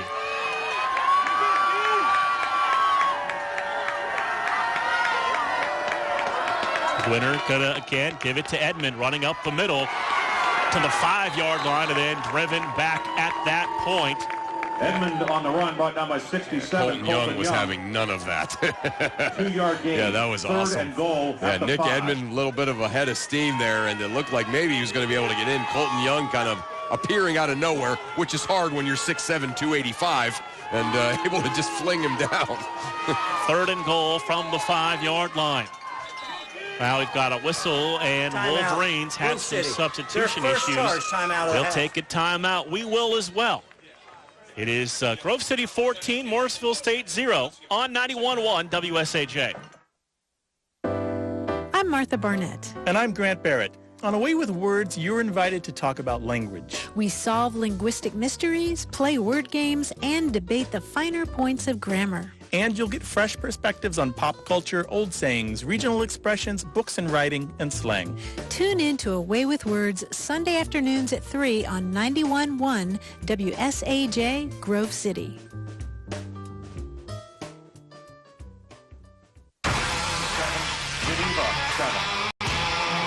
7:29 to play in the half. Grove City 14, Morrisville State 0 in the James Lima Bowl here in Week 11. Yeah, Week 11 playing some football. But several PAC conference teams in action here, the extra week. Edmond to the right now of Gwinner on third down. Gwinner back to throw, fires slant, end zone, caught, touchdown for the Mustangs. As he ran the slant right in front of the defensive back and scored the touchdown. Yeah, Jermaine Cooper. Is a 5-yard completion. Able to kind of angle in there and find himself open. Gwinner with a nice ball thrown to him, and Morrisville State on the board. Cooper 6'1", 190 out of Park East High School. Stewart to attempt the conversion. Conklin to hold. Stewart 36 of 39, an extra point attempts on the year. Line to the right. Low snap, they dig it out, and the extra point is going to be no good. Wolverines can pick it up. They can run this back for 2, but knocked out of bounds on the return is for the Wolverines number 51. That's Parker Kilgore. Yeah, Parker Kilgore trying to block your score.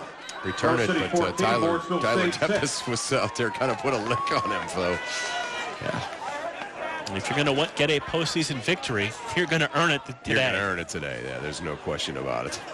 You mentioned it, not only W&J in the D30 playoffs, but Westminster out of the President's Athletic Conference playing in an ECAC bowl game today. Right, yeah, so you got, W&J playing in the NCAA first round. They're down, we're down 17-7, I think, score, or maybe even 17-0, but they've now cut that to 17-3, or 17-13.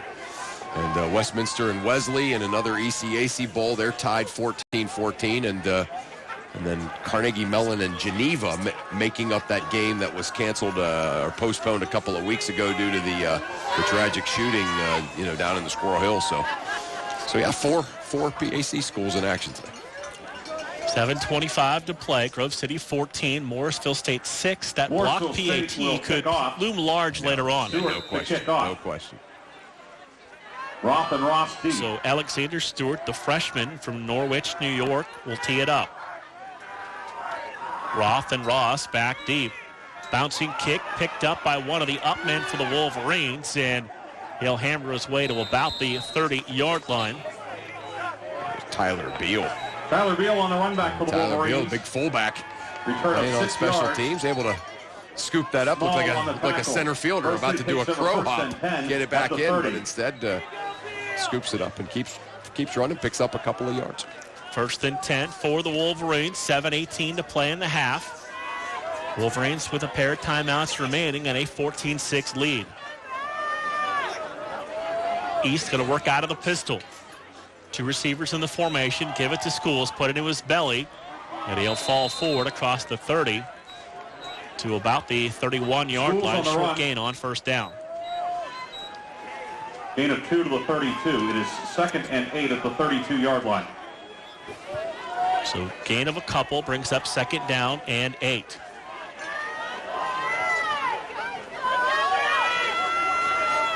Let's see what...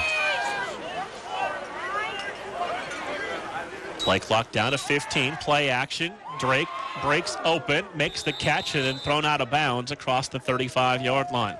East's pass Adrian number Ridley, 11, certainly Cameron Drake. the safety, one of the leading Ridley on the tacklers that tackle we were talking about for in the Morrisville State. pregame. It is a 6-yard Made him gain pay of that 38. time, but Third still, down and nice 2 for the 6-yard Wolverines. gain to set up 3rd and short. Here we go, big play. 3rd down and 3. Caffrey and Drake come to the sidelines. They'll bring in an extra offensive lineman and Rob Kuntz as well. East gives the ball to Schools, drives right into the pile, and he's close to the 1st down marker. Got to the other side of the 40, and that'll be a Wolverine 1st down. Yeah, big one right there. You just got the sense, don't you, after that last drive by Morrisville State, you don't want to give them the football back right now. First and 10 they got their rhythm Yeah, going they for the first definitely time do, in that and drive. yeah, so don't, at least picking up 1 first down, keeping them off the field for a while. East out of the pistol, Schools to his right. It's Gustafson to the right. Caffrey and Drake now to the left. Play action. East going to take a shot downfield. And that ball is going to be caught for a Wolverine 1st down inside the 25-yard line. Guess who? Yeah. Another reception on a great season for Cody Gustafson. DeAndre Wells again getting picked on out there on the outside. Doing a pretty good job. I mean, I actually was going to use the word blanketed if he didn't make that catch. But he somehow was able to get over top of Wells and make the unbelievable reception. I was wondering when they were going to go deep, Mark, and there they go. 1st and 10 to the Mustang 25-yard line. Schools again on the handoff, running up the middle, 2 hands around the football to the 23-yard line. Schools on the run. Brought down by Kreiner. Gain of 2, 2nd and 8. We go under 5 minutes to play in the half. 2nd and 8. Gustafson to the right. Caffrey and Drake to the left. Sheila in there on a wing to the left side. Schools initially lined up to the right. Now he's to the left, now to the right of Schools. And now he'll move back. 2nd and 8. Toss to Schools. Gets a block from Sheila. 20, 15, inside the 10-yard line. It's going to be 1st and goal for the Wolverines at the 10. You keep saying it, and then we move quickly on to something else. So I want to mention Jacob Sheila is doing an unbelievable job over and over and over again on that option pitch, making that block for Schools, and that time was really noticeable. So, yeah. 1st and goal from the 10-yard line. 4 minutes to play. Schools up already over 100. Gets the carry again. Up the middle and into the end zone for the Wolverine touchdown. So quickly, the Wolverines answer the Mustang touchdown. Great little block there by Salvatore Spinoza.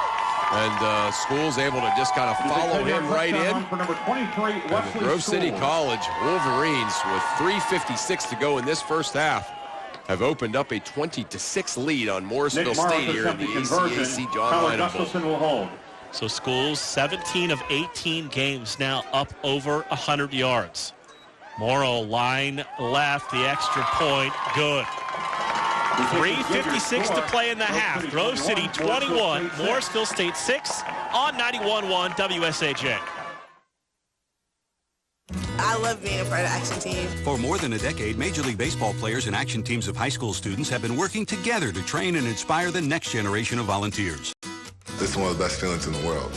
Just that simple act is transforming someone else's life. All-star Giancarlo Stanton and Chris Capuano join action team captains to make a difference in their communities. It'll just make you feel so good about yourself. I'd do anything to convince you just to be a part of this. For more information, go to actionteam.org.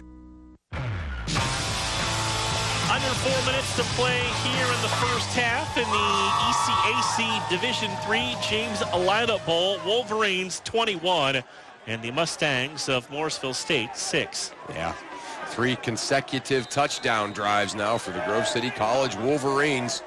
Doing what they do, right? Carving out long drives, picking up first downs, and finishing drives with scores. Morrow's kick, high, end over end, short.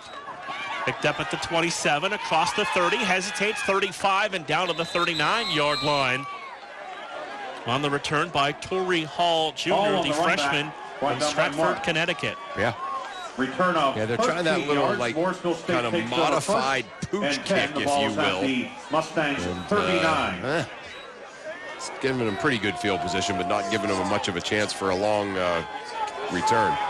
1st and 10 at the Mustang 39-yard line. They'll go trips to the left. Tight end right. Gwinner in the pistol with Edmond, the tailback, who moves to his left. Showing blitz off the edge. They pick it up. Pump in, attempted go downfield is thrown over the head of the receiver and incomplete, looking for Raphael Bradshaw, 2nd and 10. Yeah, just good pressure on Gwinner there, and pretty good coverage in the back, the back side of that. So that was good. All right, so here we go, second down and 10 on the incomplete pass. Gwinner 6'2", 210. Schenectady, New York. Yeah. Did I get that right? I did. I know you know that area well, right? Yeah, that's it. Schenectady. That's my mom's area. Gwinner to throw on 2nd down. Steps up. Loops one downfield. Caught. Receiver breaks the tackle. It falls down near the Wolverine 45-yard line. That's Jermaine Cooper, the junior from Park East. On the offense, number 70. 10-yard penalty. Remains 2nd down. Wipe all of that out on the holding penalty by the freshman left guard, Tyler Elmore, 6'1", 365. Yeah, there's quite a few certainly big guys like that in this game. See a big call right there. There's several linemen either over or right near the 300-pound mark in their offensive line. Makes it 2nd and 20. It seems like the guys that are under 300 are tall. So, yeah, it's amazing. They're going to have twins right and left. Gwinner out of the pistol. Edmond a yard behind him. Now moves up to his left. Gwinner to throw. 3-step drop. Fires over the middle. Pass caught. Broken tackle. All the way to about the Wolverine 48-yard line is Raphael Bradshaw, the leading receiver on this team. Came in 42 catches for almost 600 yards and 3 touchdowns. Yeah, we've seen this before, though, right? We've seen where they start to put something together, but only once have they been able to finish this off. So Grove City College kind of doing the old bend but not break thing very well. 3 minutes to play in the half. Mustangs with all 3 timeouts. Again, twins right and left. Gwinner out of the pistol. Edmond is the tailback to his right. Claps for it. 3-step drop again. Steps up, flips it into the flat left side. And that'll be incomplete. One of the Wolverines a little shaken up after that attempted hit. Yeah, Jermaine Cooper with kind of Officials timeout for an injured player. Block. Officials timeout for an injured player. Yeah, Coach DiDonato not happy that wasn't called. That was maybe the textbook block in the back, and it got his guy hurt. So you can certainly understand his anger there. It's Andrew Horton that was hit out there by number 9, Jermaine Cooper. And Horton down on the field. I can tell you as a coach, you're always mad when a penalty something you think isn't a penalty isn't called, and then when it gets one of your guys hurt, you're even multiply that by 100 how mad you are. 2:43 to play in the half. 21-6. Wolverines with the lead. You've led the entirety of the first half to this point. Wolverines with a pair of timeouts, and the Mustangs with all 3 of theirs, but right now tending to Andrew Horton, the junior linebacker from Green Lane, who is now up and slowly walking to the Wolverine bench. Got to give a lot of credit to the crowd, too, that's come out for this unscheduled game on short notice, and they've packed the place today. Yeah, it's great. Yeah, the Grove City College side, pretty much certainly from the 30 to the 30, packed. Also good to see a lot of familiar faces back in the press box today as well. Yeah, the VIPs from past and present are all here. So, yeah, it's a big deal. It's a big, certainly big deal. There's a buzz in the air, and it's State has the ball, 2nd and 10. Great reward for a great season and great story. 2 receivers to the right, 1 to the left for the Mustangs. Receiver in the left comes in motion to the right. That's Hall. Gwinner's going to keep it, and he'll dive down to the 45 before being pushed back. And a flag comes in at the end of the play. We were good until flag on the play. It was good until about the last second. There was about 10 seconds of battling there, and then 1 second. Yeah, they're going to mark a Grove City player kind of came into the pile. Yeah. Piling on. Defense, number 9. Yeah. 15-yard penalty on an automatic first down. I understand why that was called, but it's still a tough call because, this pile is moving and moving and moving and moving, and then the penalty is 15 yards. Number 9, Chris Wolf decided, all right, I've seen enough of this pile moving, but not really going anywhere, and went flying in there, and they're going to call him for unnecessary roughness. So the penalty makes it 1st and 10 Mustangs at the Grove City 30-yard line. Winner to throw. Fires to the outside, to the left, and it skips the receiver. Incomplete. 2nd down and 10. A few times we've seen him short arm some throws, especially to his left. Yeah, I think the last second he thought Parker Kilgore was maybe going to have a chance to get that interception, so it's almost like he better not throw that. 2nd down and like 10 an aborted throw almost, so that's, 2nd down and 10. 2:09 to play in the half. 21-6 Wolverines. Winner going to fake it. Now he'll keep it, run it right up the middle. Has the first down and more inside the 10-yard line. Going to be 1st and goal for the Mustangs. Yeah, I'm sure statistically that's his longest run, but that was his most impressive run to be sure. You can really see. He has a nice little burst. Just one of those, big, tall, strapping kids that's a heck of an athlete. Brandon Gwinner, 6'2", 210 pounds from Schenectady, and probably was a 2,000-point scorer in hoops and baseball player. He's one of those kids, you can tell. 1st and goal for the Mustangs at the Wolverine 8-yard line. Trips right. Gwinner's going to fake it. He's going to keep it in. He'll dive for the goal line. Touchdown Mustangs with 1:28 to play in the half. Winner on the run. It is an 8-yard run. Touchdown. Went off the right tackle there and off the nice little play fake to freeze the defense and is able to get into the end zone. So now we're getting to that high-scoring game we anticipated. Right. Grove City, 3 consecutive scoring drives, and Morrisville State answering now with 2 out of those 3 answers with scores. Stewart, line to the right to attempt the extra point. Snap, rush, and again blocked and no good. Wolverines will pick it up. Try and run this one back for 2. Made the first man miss and then knocked down at the 20-yard line. And so it will remain now Grove City 21 and Morrisville State 12. Key point here, 3 touchdowns with 3 extra points against 2 touchdowns with 2 misses means even though you've only outscored them by 1 score, it's a 2-score game. So that's a certainly a great nod or tip of the cap to the Grove City special teams blocking those couple of extra points. You're going to get the ball. You've got 2 timeouts. And you'll get the ball to start the 3rd quarter. So anything you can get here just kind of adds to the lead going into the locker room and momentum. That's a great point, yeah. Yeah, so either whether you just kill the clock or if you happen to get points, you're going to get the ball back to start the second half too. So, yeah, big deal right here. Stewart teed up with Stewart at the 35-yard line. And Ross D. End over end kick going to be Roth at the 14-yard line across the 20. Cuts back 25 and dives down to the 30-yard line. Good return by Cameron Roth, the freshman. Cameron Roth on the nice return. Cut back. Brought down at the 30. Grove City takes over 1st down and 10. Get maybe 6 or 7 yards you maybe weren't expecting there as where he caught it. So good return. The Grove City taking over at their own 30 here. 1st and 10, 1:23 to go in this first half. East will have 3 receivers in the formation, 2 to the right, 1 to the left. They'll check on the play. Schools will move to the left of East on 1st and 10. High snap. East going to keep it, run it up the middle, breaks a tackle, dives to the 40, and they'll have a first down that'll stop East the clock as they move the chains at 1:16 to play in the half.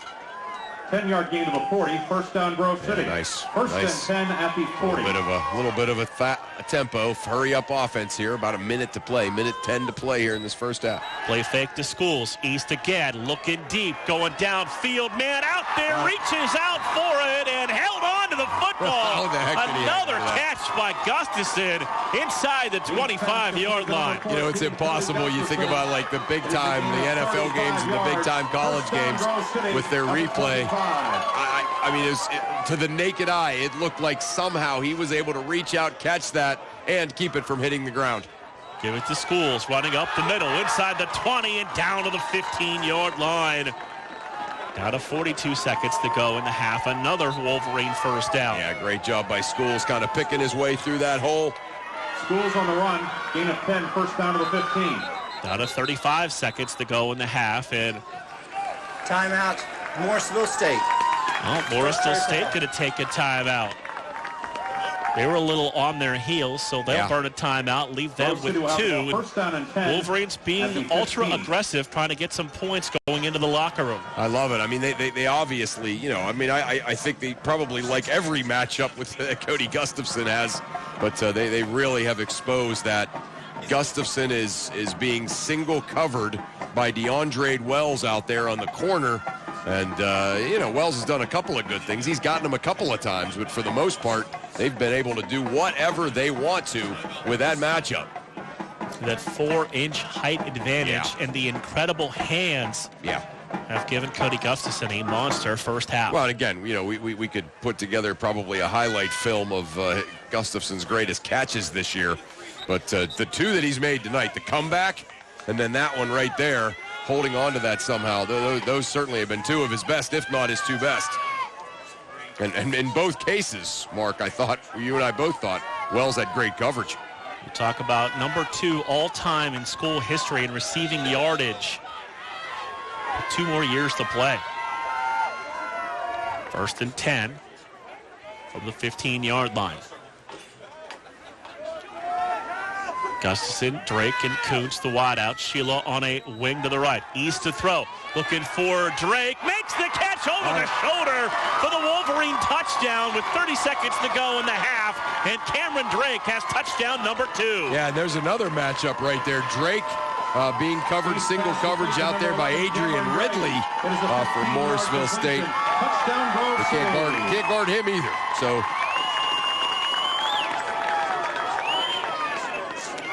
yeah, Grove City now building up 27-12 lead with the point after coming right now. Morrow line to the left. Gustafson holds, snap, rush, and the kick is good.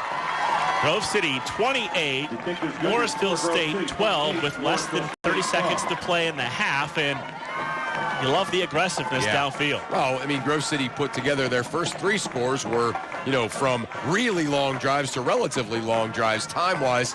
That time they get the football back with about a minute and a half to play, and you think, are they going to have enough time to put something together? And they go roaring right down the field in a little more than a minute and get a touchdown on the board that way, too. So that's an offense that is in full command of what's going on out there.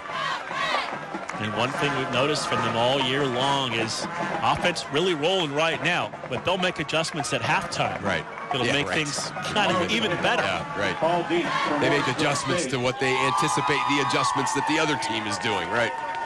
Coach DiDonato and his staff that he has put together have done a fantastic job this year. For the Mustangs.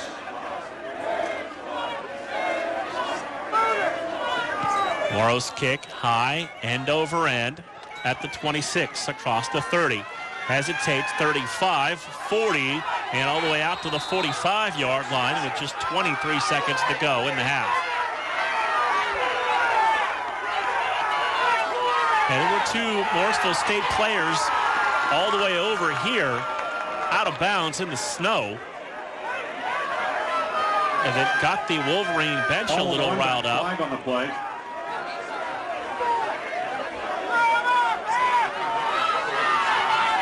Now we've got one of the linesmen and the referee talking. Yeah, I mean, obviously, whatever he did over there has the outrage of everyone who was looking at it. Most people were not looking at it, but whoever was not happy. Yeah, I apologize. I was watching the football, and this was off to our left. Off to our left and out of bounds. Unsportsmanlike conduct on Morrisville, number 30. Unsportsmanlike conduct on Morrisville, number 57. This will be 30 yards in penalties First down. 30 yards and penalties. It's also number Wow. 30 and number 57's first unsportsmanlike conduct foul of the game. How about that? Okay. So they'll back the football up 30 yards.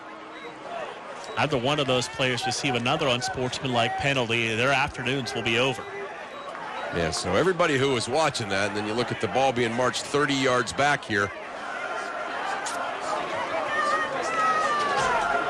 Justice. You'll have to. Well, I wonder what does Morrisville State do here, that deep in their own territory with 23 seconds in the half. I know what I do. I'm playing it very conservative here. You're kneeing and Morrisville regrouping. State has the ball 1st and 10 at the 15-yard line. Wolverines will drop their safeties, both back deep. Jackson and Mark inside the 35-yard line. 1st and 10 at the 15. Winner out of the pistol has 4 receivers. He's looking to throw on 1st down. Throws it underneath. Pass caught across the 30, 35, down to the 40-yard line. That is number 4. That is Raphael Bradshaw. Pass complete to Bradshaw, gain of on the 25. reception for a 1st down. Morrisville State. And now Morrisville State will take the timeout. Of the half. They'll be left with 1. All right, so I guess no conservatism here at all by Morrisville State. So don't forget, coming up at halftime, we will get the second part of Sports Information Director Ryan Briggs' conversation with PAC Commissioner Joe Anderko. Nice.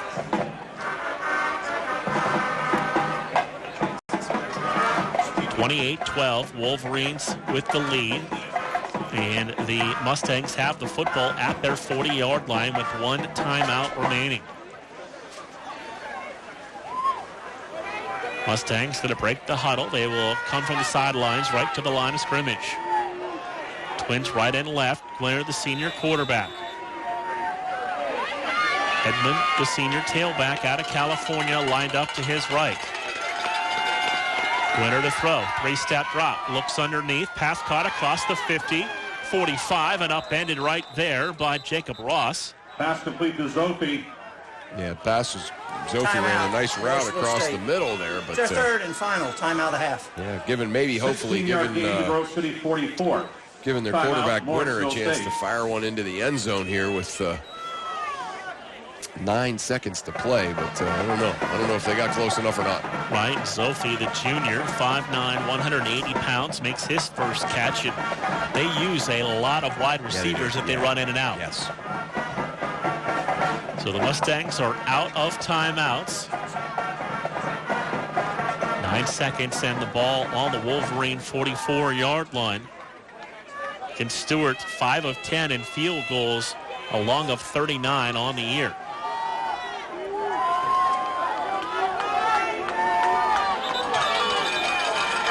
Mustangs break the huddle. They'll come to the line. Same look they've used on this drive. Twins right and left. Glenner, the quarterback. Edmund, the tailback, to his left. Play clock down under 20. Glenner to throw. 3-step drop. Throws underneath. Pass caught across the 35 and down to the 32-yard line. We got to go right back to the line with 4 seconds. Tonto on the tackle. 2, 1. I don't know why they don't get it off. Why didn't they snap it? Everything was set. They didn't snap it. They had time. They didn't snap it, and believe the half is over. Yeah, it we'll see. Should be. They did everything they needed to do, and then they just didn't snap the ball. He should have been able to snap it, spike it, and have 1 second to play, and he didn't do it. The referee should not reward Morrisville State for this. And the clock wound once they got to the line. When the ball was snapped, there was 0 on the clock. Therefore, it's halftime. It's halftime. That's right. That's the right call. And that was a mistake by Morrisville State. That wasn't, the officials. That was a mistake by Morrisville. At the half, Grove City 28, Morrisville State 12 on 91.1 WSAJ. Only in the forest can you see this. And this. And this. But nothing beats the moment you see that. Cool! That's your child's eyes opening up to a world of possibilities. I didn't know it could do that! Because one trip to the forest can spark a world of difference. There are some moments only the forest can inspire. Find yours at discovertheforest.org. Learn about forests near you and discover cool things to do when you go, like hiking, canoeing, fishing, or camping. Or create your own adventure with family and friends, and you might just see this. Your moment's out there. Find it at discovertheforest.org. That's discovertheforest.org. Brought to you by the U.S. Forest Service and the Ad Council. Halftime here on 91.1 WSAJ in the ECAC D3 James Atlanta Bowl. Grove City 28 and Morrisville State 12. Chris, quick look at the numbers. Wesley Schools, 26 carries, 129 yards, and 2 touchdowns. Unbelievable. Ran rushed for about 70 in the first quarter and about 50 in the second quarter. Just having himself a day, and certainly in situations like this, that's what you need from your best players. For the Wolverines, receiving Cody Gustafson, 6 catches, 117 yards. Cameron Drake, 3 for 42, and 2 touchdowns, leading the way through the air. Yeah, he's been unbelievable, as usual. 2 of the best catches you will ever see at any level. And, Drake, again, 2 nice little corner touchdown passes, touchdown catches. So those 2 getting it done, and certainly East getting it done with his arm. We're going to take a break. When we come back on the other side of this break, Sports Information Director Ryan Briggs sits down with President Athletic Conference Commissioner Joe Anderko. We'll hear part 2 of that interview next on 91.1 WSAJ. Fans of bluegrass and folk music have found a home at Grove City College's 91.1 WSAJ on the weekends. Saturdays at noon and Sundays at 8 a.m., we deliver 4 hours of knee-deep in bluegrass, the Bluegrass Breakdown, and River City folk. There's great music on the weekends at WSAJ, Grove City.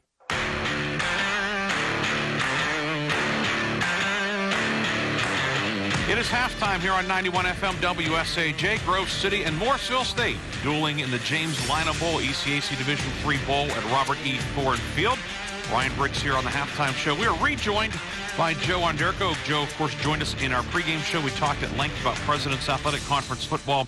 And, Joe, as we bring you back in, the fall was a great fall for the PAC. A lot of great races in terms of volleyball, the soccers, tennis, and literally in races in cross country. But all in all, a very exciting fall for the PAC. A lot of, I think, renewed enthusiasm across the board.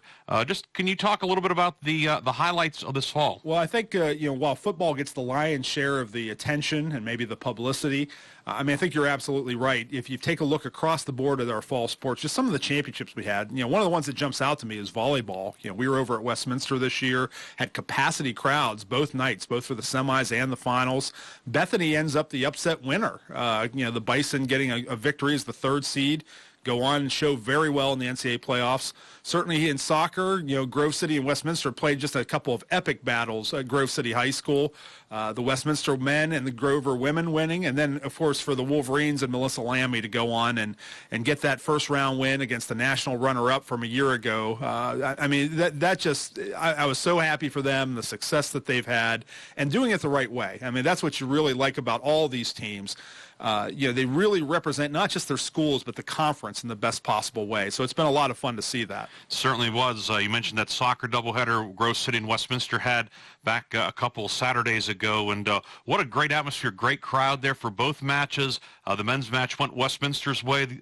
Grove City couldn't put the ball in the back of the net, and looked like the women's match was going to go that way. Then Brooke Thomas saved the Wolverines with the tying goal, and the Wolverines advancing in a shootout and then getting the NCAA berth and defeating Chicago out of the UAA, which is considered probably the top overall athletic program or conference, I should say, in Division III. And for the PAC to go and to beat a team, of course, national runner-up and a team with such a national reputation from a conference with such a reputation, that only continues to enhance the growing reputation of the league, does it not? Well, I think it does. And I think especially when we talked about this in the pregame show.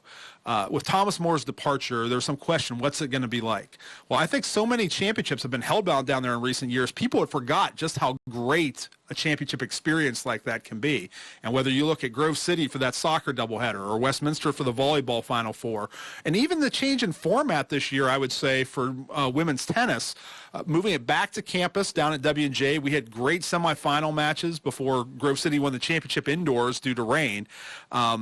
I just get a renewed sense of excitement. You get the feeling when you step on campus, students are just, and not just the athletes, but the students in general are just really excited to be a part of this. You feel a new energy, it feels like. So that's been a lot of fun to see, because I mean, ultimately, Ryan, that's what we're about, is the student athlete experience. And anybody who was in one of those contests, that's something they're going to remember the rest of their lives. And that's really what we're about creating. And, of course, with winter on the horizon, in fact, winter sports have started. Basketball underway. The swim teams have been going on. There are 3 PAC schools with wrestling. They've been going for a couple weeks as well. Indoor track gets started in a few weeks also.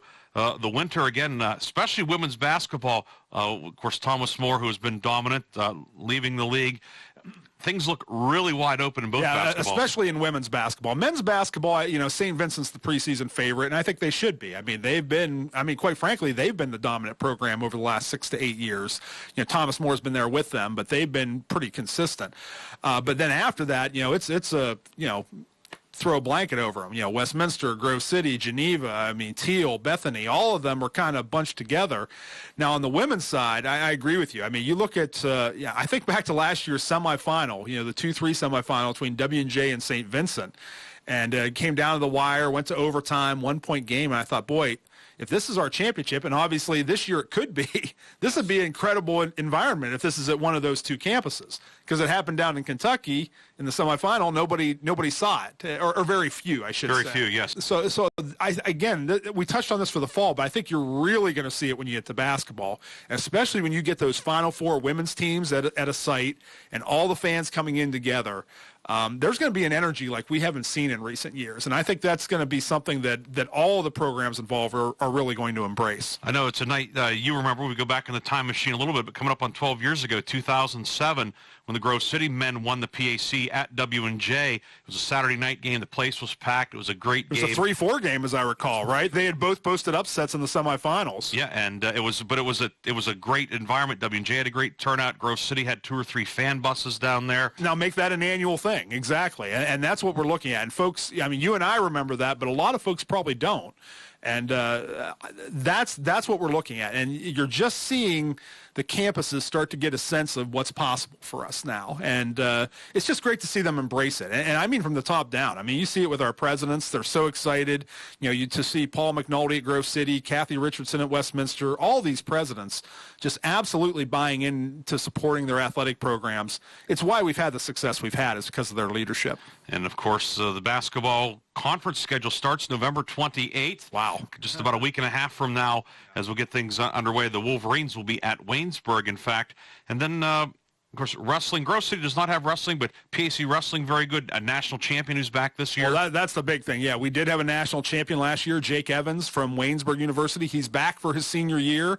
Had a come-from-behind victory in the national title match in Cleveland a year ago, and just a really really great story. An older, wasn't really highly recruited coming out of high school, worked for a few years, came back, and has just built himself into this powerhouse.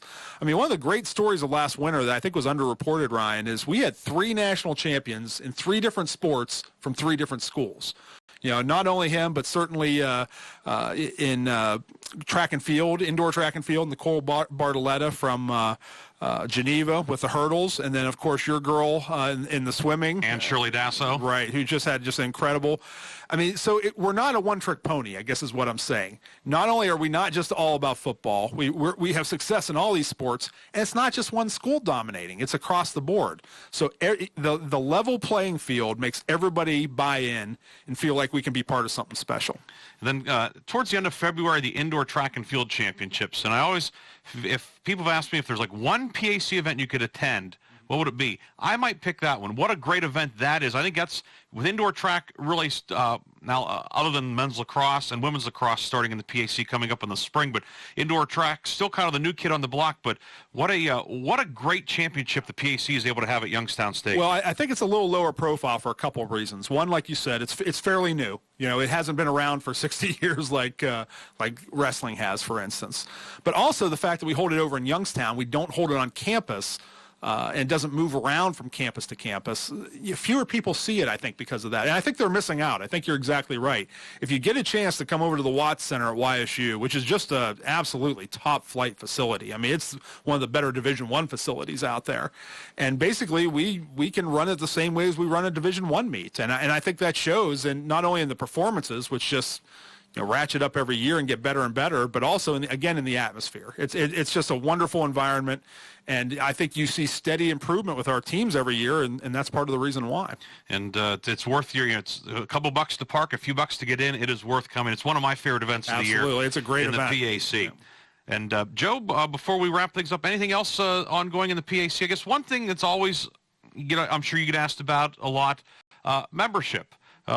Strong membership right now. Of course, we also have associate memberships in football, Case Western Reserve, Carnegie Mellon, Franciscan starting in lacrosse this spring. Is there anything, I know it's somewhat of a sensitive and confidential topic, but is there anything generally in terms of membership you can speak to? Sure. Well, just and very generally, but I would say that membership is kind of at the under the purview of our presidents. They meet again in December. One of the nice things that I think about the success we've had is clearly there are folks out there who want to be a part of what we have going here. We've heard from multiple schools that have expressed interest. The wonderful position we're in, Ryan, is we don't have to do anything. We're very comfortable with who we are, how many we have. But at the same time, if somebody makes sense to us that we feel is going to make us a stronger conference, that is a good partner, we're going to take a look at that. And, so I can't say that there's a number. Do we want to get to 10? Do we want to get to 12? That's really not how it works. It's more on an individual case-by-case basis. Does this make sense? Does it make us stronger? Do we want to be partners? And if the answer is yes to all those, then our presidents have shown they won't hesitate to make a move. So I hate to predict anything. You never want to say for certain, but I wouldn't be surprised if we saw some movement in that area in the near future. Well, that's something we'll definitely keep an eye on. Joe Underko, Commissioner of the President's Athletic Conference, thank you for taking time out of your schedule to join us both in the pregame and here at halftime. All right. Good luck to the Wolverines and to everybody else today. Let's get some wins. That's President's Athletic Conference Commissioner Joe Underko. We'll come back with more of the halftime show after this on 91 FM WSAJ. Chris, can you put the video game controller down for a second? I can talk and play. Oh, I'm totally annihilating this punk kid in Nebraska. I just feel like you're not acting like a grown-up in our relationship. Am too. Well, you still ride your skateboard to work. There's the comic book collection, the race car bed. Look, I'm young at heart, but I put money into my 401k every paycheck. I picked up a few savings tips at feedthepig.org. I have control of my financial life now, and that feels pretty grown up. Put away a few bucks, feel like $1 million. Putting some money from every paycheck into a savings account or contributing to your 401k can make a big difference later. For free ideas and easy tips on ways to save, go to feedthepig.org. That's feedthepig.org. So, I bet I look like a grown-up to you now. Well, except for the footy pajamas, I'd have to agree. This message brought to you by the American Institute of Certified Public Accountants and the Ad Council. Halftime here on 91.1 WSAJ, ECAC Division III, James Alina Bowl. Wolverines up 28-12. Thank you to Sports Information Director Ryan Briggs and Joe Underko from the President Athletic Conference, the commissioner, for joining us here at the half. And you look a little deeper into the numbers in the first half team-wise. The one that jumps out at you, Wolverines 4 of 5 on third down. Yeah, that's it. They've been able to keep their offense on the field and have put together, again, a succession of drives that resulted in touchdowns. That was the name of the game last week against Teal, and they're doing it again, obviously against a much stouter opponent in this Morrisville State team. So that's really their identity. Wolverines have had the ball almost 8 minutes longer than Morrisville State. They've run 11 more plays. The Mustangs have actually outgained them in yards, the Wolverines have outgained them 291 to 249. But it's been kind of the time of possession, dominant, but when they needed to at the end of the half, quick strike offense as well. Yeah, that was great. Again, all the other drives, the touchdown, the first 3 scoring drives were all really long, sustained drives, which is great. But when you get the ball back with 1:30-something to go in the half, obviously you need to put a quick one together, and they sure did.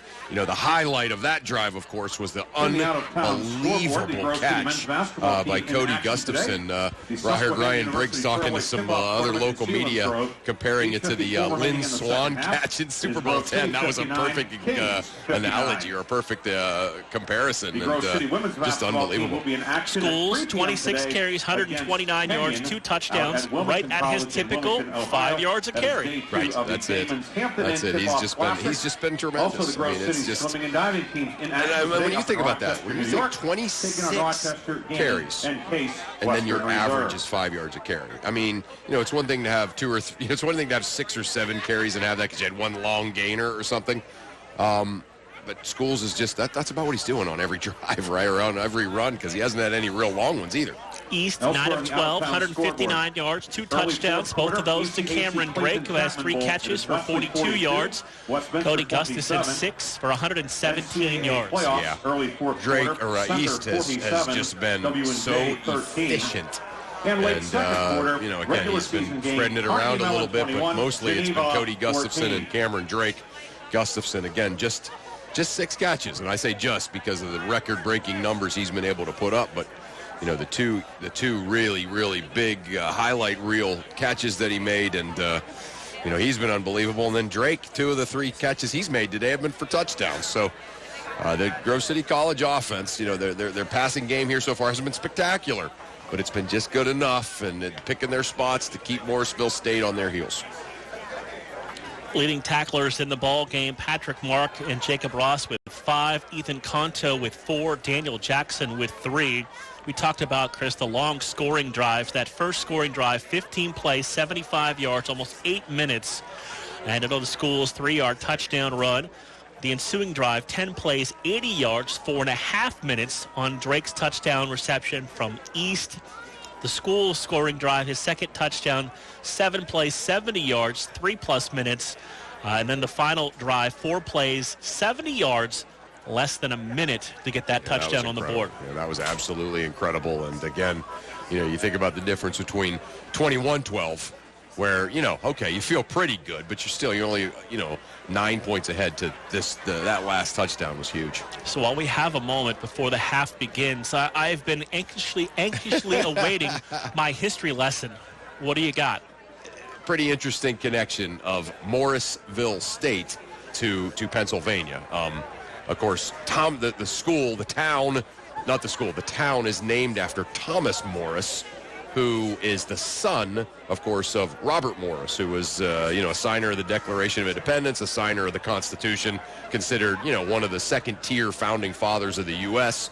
And Thomas Morris, became a big-time lawyer. He made his way to Canandaigua, New York, which is near Rochester, which is why the town is named after him, and bought a big plot of land near what is today Morrisville, the town of Morrisville, New York. So an interesting connection between Morrisville State and Grove City College, or to, I guess, Western PA, because Robert Morris has the Pennsylvania roots, and his son, Thomas Morris, is the founder, literally, of the town that Morrisville State is in. So there you go.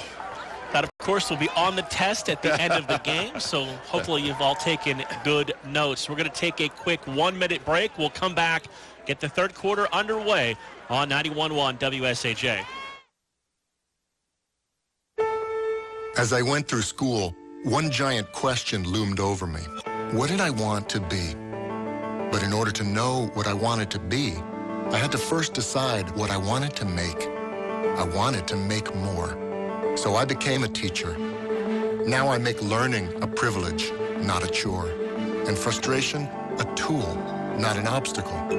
I make working hard seem easy, and giving up impossible. I make an old subject feel like a fresh thought, and unconventional methods common. I make material things less important, and little things like patience and kindness count. I make weekdays more exciting than weekends, and classrooms feel like anything but. I make things different, which is all I ever hoped for. I'm a teacher. I make more. Find out how you can make more at teach.org. Make more. Teach. Brought to you by Teach and the Ad Council. Just about to get the third quarter underway. Our fellow President's Athletic Conference School, Westminster, down the road. They trail Chapman beginning the fourth quarter, 42-27. And their ECAC bowl game. Yeah, that's a good team they're playing. That Wesley is one of the best programs, certainly in Division III over the past decade or so. So, yeah, not an easy opponent they're playing. So yeah, Grove City College, you're trying to carry the torch for the PAC conference as W&J, conference champion W&J, was losing to Central out of Kentucky, 17-13 to start the third quarter. So Ross and Roth back deep, and we are ready to begin quarter number 3. Kick is away. We are underway. It will be Ross at the 10, 15, 20, cuts back 25, 30, bounces it across the 30 and down to about the 31-yard line, and a good return by Ross on the run back. Number 20, Jacob Ross, the junior. And Small. Yeah, you gotta love it though. And again, just like you can almost see the Grove City guys smiling, right, when they knew they were gonna get the ball to start the third quarter. When they lost the toss and Morrisville took it, then they forced a 3 and out, and that certainly looms large right here. So East will work out of the pistol, 2 receivers right and 2 left. Kuntz goes in motion into the backfield. High snap, give it to Schools. Bounces off the first tackler and falls forward to about the 32-yard line. Nice little cutback by Schools. On the run. Brought down by Faldetta. Pick up 3 yards on that, which is... It is 2nd and 7 at the 33. A 3-yard gain is okay, but when you're Schools and you average better than 5 a game, 5 a carry, then cuts into your average. 2 receivers right, again 2 left. East out of the pistol, going to toss to Schools. Tries to get the edge, made the first man miss as he got to about the 35-yard line. And it's going to bring up now 3rd down. Yeah, pretty good, just some pretty good defense out there on the edge by Morrisville State. Adrian Ridley making a nice play to not let him get out there and pick up a big play. 36. It is 3rd and 4 for the Wolverines. 3rd down and 4. Wolverines right to left here in this third quarter. Gustafson and Caffrey to the right. Drake to the left. East fakes to Schools. Throws the ball. Drake makes the catch, turns it upfield, and has the first down to about the 43-yard line. And for Drake, that's his 4th catch of the day. Complete to Cameron Drake. Yeah, Cameron Drake doing a nice job. Pushed out by Ridley. Nice little gain of 6 yards to the 42. Ran that route perfectly, just long enough for a first down. East putting it only where he was either going to miss it or get it. No Morrisville guys could get their hands on it. Gustafson, lone receiver of the formation. Give it to Schools. Breaks free across the 50, 45, 40, 30, 20, 15, 10, 5, and out of bounds near the 3-yard line. Yeah, that'll get his average back up. Yeah, he's unbelievable. He makes that cutback, just basically a dive play, but he makes that cutback, and everybody's misdirected on the defensive side. He's able to just keep on rumbling, outrun everybody, get some separation, and pick up 55 yards. 1st and goal at the 3. East gives it to Schools, looking for the end zone, hammers his way into the end zone for a quick Wolverine touchdown. Yeah, needed to finish that off with the last 3 yards. He's able to get it. And the Grove City Wolverines, who finished the half, at least offensively, with a quick touchdown, will start the half with a quick touchdown. And the Grove City College Wolverines certainly having their way offensively here in this game so far. Tyler Gustafson will hold. Morrow to attempt the extra point. Tyler Gustafson gets it down. Extra point all the way. And good. 13 minutes to play. Third quarter. Grove City 35. Morrisville State 12 on 91.1 WSAJ. Hey, hon, do me a favor and hold the ladder for me. I have a better idea. Let's just call somebody to clean the gutters. To scoop out a few leaves? Come on, I'll be down in a heartbeat. No! Using a ladder might seem easy. Misusing one is even easier. For tips on ladder safety, visit orthoinfo.org, a public service message from the American Academy of Orthopedic Surgeons, who want to keep your bones safe, strong, and well-connected. Well, that long run for Wesley Schools ties his season high that also capped off that big win at Geneva on the road when they trailed by 20 in the first quarter. And he is now just about 5 or 6 yards away from another 200-yard rushing game. And here's the thing. The fact that, he's had 55 yards twice, that's his long. That actually is very telling of him because he doesn't get the big, huge, long runs. He just grinds it out. So that's awesome. Hall going to return this kickoff up near the 40-yard line. I mean, you look at the numbers for Schools. His career high 271 against Teal last year.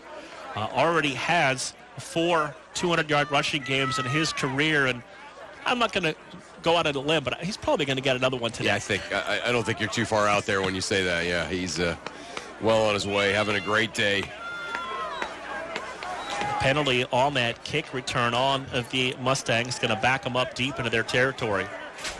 Yeah, things just not going well here for Morrisville State's football team, and a lot of that has to do with how just almost perfectly Grove City's offense have played, but they've had some painful penalties and things like that on special teams.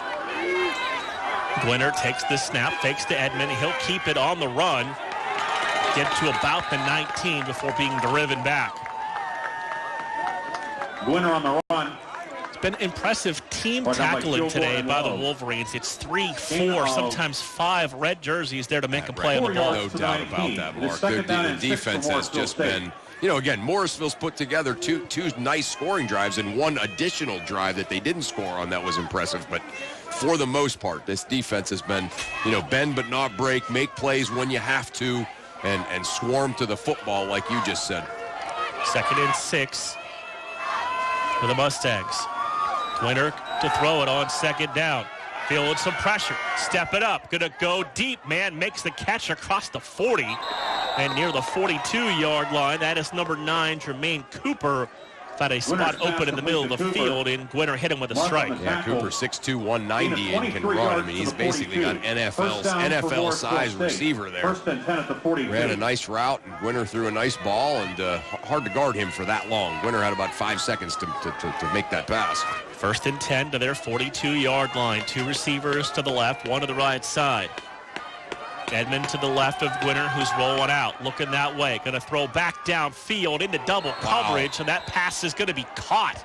Tightrope at the sidelines, that's all. Torrey Hall on the reception at just 5'5", made a great catch. He did. He went up, kind of threw his hand up sort of backwards, and was able to get his mitt on the ball and then somehow haul it in. Yeah, that was, we've seen the 2 great catches by Cody Gustafson. That's certainly a candidate for another highlight reel catch there. So it's 1st and 10, Morrisville at the Wolverine 37. Nice snap, pull it down, give the ball to Edmond. Edmond cuts it to the left, and he's going to have a 1st down to the 25-yard line. Edmond on the run. They've made some adjustments offensively and are picking up yardage in big chunks. Yeah, Edmond again, he's sort of that old-fashioned use of the term downhill runner. Just looks like he's running over people who are trying to run up a hill to get him. And that was exactly what it looked like there. He's a good back. He's a really, really good player. There's no doubt about that. 1st and 10 for the Mustangs. Give it to him again, running off the left side, breaks a tackle inside the 20. And down near the 18-yard line, Nick Edmond on the run, Blythe, California, Palo Verde Valley High School. Yeah. I'm sure he quickly got used to this weather playing his home games. Yeah, right, yeah, that's up there in that snow belt, too, in central New York. So, yeah, it's definitely not in California. 2 receivers go to the right, 1 to the left.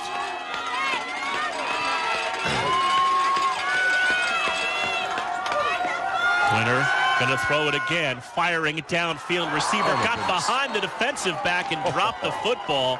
Try to get the ball to the football. Jeff Carrazza, the junior out of Johnsonville, New York, and he dropped it. It is now 3rd and 4. It was almost a bit of a trick play as Carraza, 6'1", 280. He's listed as a fullback, but he's certainly lineman size, and no one was expecting that. And he got behind the defense, and Gwinner threw a perfect ball, and he just didn't catch it. So you get your one big moment there, and you miss the ball. It's tough. 3rd and 4. Gwinner going to hand the ball off. First down to the 5 and all the way down near the goal line. They'll say down at the 1. Edmund on the run. On the run by Nick Edmund. 17. Daniel Jackson on the tackle. Yeah, 17-yard gain there. Jackson did make the tackle before he got into the end zone, but Morrisville State here offensively looking impressive on this drive. Edmund to the right of Gwinner on 1st and goal from the 1. Edmund again drives the feet, and he's in. So he scores the 1-yard touchdown run with 9:37 to play here in the 3rd quarter. Yeah, again, this Morrisville State team certainly offensively good enough that they're gonna hang around here for a while. And again, as long as the Grove City College offense continues to chew up clock and not let them on the field, though, it's going to be tough for them to come the whole way back. But there's no doubt this Morrisville State offense. You said it with your pregame. Your pregame statistics about them. They're impressive offensively. They'll keep the offense out there, go for 2, send the man in motion left to right. Gwinner going to roll to the right. Run pass option into the end zone is caught for the 2-point conversion. That, again, is Jermaine Cooper, number 9 on the reception out of Park East High School. To Cooper. And the lead now down to 35-20 as the Mustangs respond and get 8 quickly up on the board. Right, it's 5 touchdowns to 3, and with that 2-point conversion now, Morrisville State has cut it to a 2-score game, which it is, but they were 1 point behind that because of the 2 extra points missed. So 9:37 to play, 3rd quarter, 35-20. Each team with a possession and each team with a touchdown here in the 3rd quarter. Yeah, 2 impressive, just surgeon-like execution here for both teams on their first possessions of this second half. Grove City just again has to answer, do what they do, and keep this offense, this Morrisville State offense, off the field and finish up with points. They've just now essentially, through this entire winning streak, they've been doing this, Mark, but the last 2 weeks, they've been near perfect, right, for that. Stewart, the 6'4" kicker, has the ball teed up. Drives this one over the 20 and going to be picked up inside the 10 at the 9. That's Roth going to try to get to the outside, and he's pulled down from behind near the 15-yard line. Brought down by Bodner. Yeah, Michael Bodner got there and made a shoestring tackle. I mean, if he doesn't make it, then certainly you're looking at Roth being able to maybe get to the edge a little bit, at least get out and get some breathing room. That was a heck of a play by Michael Bodner for Morrisville State. It's a good job by Roth, the freshman, too. That ball looked like it was headed out of bounds. Right. And when it turned back towards him, he made the play on the football. Yeah. So often you see, returners being unaggressive about that, but that time he stayed right with it. Schools, the handoff, gets it on 1st down, dances into the hole, and he's going to be out to the 20-yard line. That great hesitation, right-left kind of bounce on the tops of his feet to be able to pick up extra yards. He'll get 5 there. Yeah, that's a good start. 6-yard gain to the 21. That's why it's been, I think, so frustrating for Morrisville is they get out there and they're already behind the 8 ball with a long gain on 1st down by Grove City. 2nd down and 4. Now they'll shift strong to the left side of the formation. East takes the snap. Going to give it to Schools again. He'll dance in the hole, get across the 25, and it's going to be close to another Wolverine 1st down. I think he's got it. Schools on the run. Brought down by Bodner and Smith. Boy, Callahan is just 6-yard gain to the 27. Just moving people around and taking names over there. My goodness. Dalton Callahan, the senior on that O-line, making start number 31 in his career today. Yeah.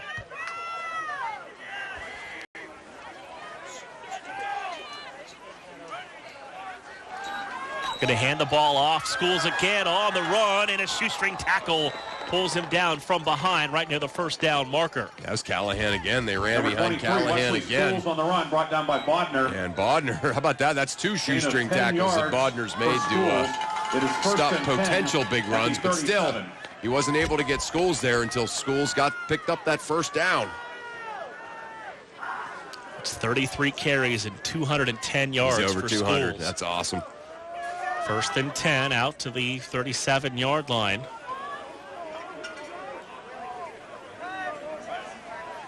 East takes the snap, going to give it to Schools again. Hits the hole, continues to drive, and then he's shouldered down across the 45 at the 46-yard line. Yeah, that was DeAndre Wells, who, of course, got picked on so much with Gustafson out there in single coverage, but it is 2nd and 1 puts a lick on there on Schools, but not before Schools does what he does, and that is picks up 9 yards on first down. His 5th 200-yard rushing game of his career, and his 3rd here in his junior year. Wow. East going to give it to Schools again. Tripped up from behind, is able to shoot through. Mike Bodner, the junior safety, leading this team in tackles, makes the play, but it's still good enough for the first down. Yeah, that kid's a player. That kid's a football player. We knew that with the statistics, but now we've seen it now. He made the great tackle on the kickoff, and he's made 2 great shoestring tackles on this drive by Grove City. Again, 2 lead blockers in Kunst and Sheila in front of East and Schools, who work out of a pistol. Gustafson, the only receiver in the formation, the 6'2 sophomore from Shippensburg. Going to give the ball, that's Trusky, who's in there for the first time. Zach Trusky, the freshman, gets his first carry for no gain, 2nd and 10. Trusky on the run. Yeah, that last first down by Grove City was their 23rd first down, and that is, again, that's, I keep talking about it, and there's the stat to back it up. They get those, I call them 12-yard first downs, right? They don't get the big, they don't get the big long plays. They just keep grinding out, getting just enough to get the first down and keep the offense on, and there it was. That was 23. Again, it's Trusky breaking free across the 40, 30, 20, 15, 10, and out of bounds near the 11-yard line. A long run for the freshman Zach Trusky down to the 10-yard line. Yeah, Trusky saying, you say no long plays, Birch, watch this. And he's able to bounce out there and pick up 42 yards. Grove City's 24th first down of the day. And first and goal at the 10. Another big long play there by the Grove City offense. Trusky headed towards the bench after that long run, and the coaching staff, get back in there. Get back out there, yeah.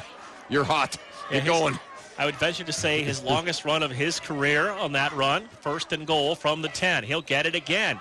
Up the middle, breaks free and walks it into the end zone for a Wolverine touchdown. They respond quickly for another 6. Yeah, you got to love it. You got to feel good for the kid, Zach Trusky, the freshman who backs up Schools, who gets in there and gets a couple of carries every game, while Schools is, kind of taking a break. And picks up the big 55 or 42-yarder and then finishes the job. And the Grove City College offense, after not scoring on their first drive, Mark, has now scored on 6 consecutive drives. Morrow line left, extra point up and good. 5:35 to play, 4th quarter. Grove City 42, and it is Morrisville State 20 on 91.1 WSAJ. Okay, forest animals, kids are coming to the forest, and it's up to us to make their visit a good one. Sparrow, have you practiced the most popular bird songs for the year? Of course. Catchy. I like it. River, how's the temperature? It's a refreshing 52 degrees, man. I love it. Turtle. He's not here yet, man. He's late every morning. Okay. Squirrel. The forest has been preparing just for you. To learn more about cool things to do in the forest, visit discovertheforest.org. Brought to you by the U.S. Forest Service and the Ad Council. Zach Trusky's touchdown gives the Wolverines a 42-20 lead, and it looks like also the afternoon over, Chris, for the senior linebacker Sam Henson on the sidelines with ice on the ankle. Ice on the ankle and crutches. Yeah, we talked about that. He got hurt on the first possession of the game for Morrisville State. Went back in for the second possession, but you could tell was in a lot of pain. Morrow's kick is a little deeper this time to the 14-yard line. Hall going to take it out to the outside across the 30, 35, 40, and down to the 42-yard line. And Torrey Hall is a dangerous freshman, not big at 5'5", 160, but he's a playmaker with the ball in his hands. We've seen that a couple of times. He sort of, made us take that deep breath that he was going to break one, and that was his closest one right there. But you could tell he is a guy that could break something at any moment. So Brandon Gwinner and the Mustangs, 1st and 10 at their 42-yard line, trailing 42-20. Edmond to the left of Gwinner, who's back to throw on the 3-step drop. Over the middle, pass caught, across the 45 and down to the 42-yard line. Those in-breaking routes have been successful over the middle for the Mustangs. They have. And you said it with your pregame stuff. It was they've got a whole bunch of wide receivers that can do some things, and we've certainly seen that on display. 1st and 10 at the 42. 2 receivers right and left for Gwinner. Edmond the tailback. Gwinner again. This time 5-step drop underneath for a haul, and Conto there in coverage. Incomplete. 2nd and 10, and Gwinner feeling some pressure up the middle from Connor Lowe. Yeah, that's a great catch by you, Mark. That was exactly it. He wasn't able to throw the pass he wanted to because of that pressure there by Lowe. 2nd and 10, just under 5 minutes to play, 3rd quarter. ECAC Division III James Lina Bowl.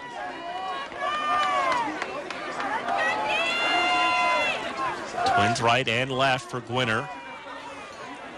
Edmond now to the right of him. Wolverines showing blitz. They give the ball to the tailback Edmond, who ran right into the blitz and down to the 30-yard line, and a 1st down. Edmond on the run. Edmond gain of 12 yards at halftime. Edmond had 43 yards rushing, but certainly he's 11-yard gain, first down, inching a lot State. closer to that 100-yard mark, and he's over the 1,000-yard mark for the season now. 1st and 10 for the Mustangs. At the Wolverine 31-yard line. Slot man in motion from left to right. They fake it to him. Get Gwinner to throw. Fires downfield. Pass caught. Got by the defensive back and into the end zone. Is number 9, Jermaine Cooper, for the touchdown. Yeah, Cooper, he runs those sharp routes. A big target, 6'2", 190. And that time just got a little bit behind the defense, and Gwinner throwing a nice ball. And again, we keep talking about it. Grove City almost perfect in terms of possessions to touchdown ratio.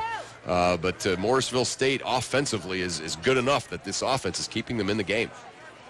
Again, they'll keep the offense out, go for 2.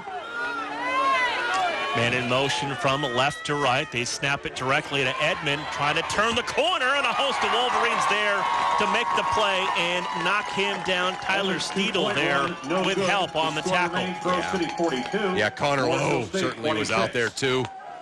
Lowe was out there. Steedle was out there. Patrick Mark was out there, so great job. That was certainly a big play there to not let them get back within, kind of back on track with the 7s for each score mathematically. So 42-26, Grove City still up on Morrisville State, about to get the football back after the scoring drive. Ross and Roth are back to return the kick. Mustangs will tee the ball up at the 35-yard line. Grove City 42, Morrisville State 26. They've kind of been chasing those couple of points after those 2 extra points were blocked early on. Stewart with the ball, and we are ready to get back to action. Roth at the 12, across the 15, 20, outside 25, 30, and then out of bounds across the 30 after a nice hesitation move to get upfield. Yeah, he's done a nice job today. This is brought down by Heisman and maybe Everly. one of his best days as far as returning kicks today. So. He came in averaging 19.5 yards per return on the year.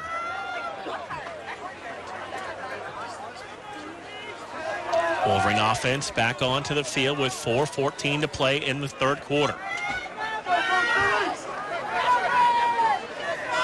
School's the tailback, East the quarterback. Schools again hesitates as he gets to the outside for just about a yard or two on the first carry. It's second down and brought down by Miller Lamar. 1 yard gain, second and 9 at the 33. It's maybe one of the best jobs Morrisville's done certainly all day on first down, just holding them to just 1 yard. Cody Gustafson, the receiver, out to the right. Only receiver in the formation. Kunst and Sheila, blockers in front of East and Schools. Schools down to the left of the freshman East on second down and 8. He's going to get the football again up the middle, across the 40, and then thrown forward for a first down. He needed 8, got 9, and that'll move the chains. Yeah, that nice blocking again by the offensive line. Gain of 10 yards to the 43. Villers first down, Grove City. Opening up that nice little hole, and then him kind of prancing through the host of tacklers to pick up another first down. So first and 10 at the Grove City 43-yard line. 25th first down of the game for the Grove City Wolverines. It's amazing. It's an impressive number with a quarter plus to play. East takes the snap. Gives it to Schools, who's met at the line of scrimmage and driven back that time. You could hear the hit in our crowd mic. Did a great job to come up and fill the gap. Yeah. Yeah, and there's some of that individual talent that we've talked about on this Morrisville State defense. They have not certainly been able to kind of put together the sort of season that you might think with some of their personnel, but every once in a while you run into that talent up close and personal, and that time Schools did with through the person of Jordan Robinson. Gustafson and Kunch, your receivers, out to the right. Drake singled up to the left side. East play action.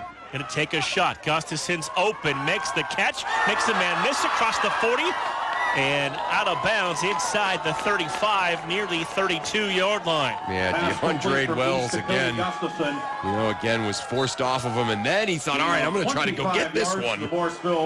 He missed him, though. So again, Gustafson getting the best of him.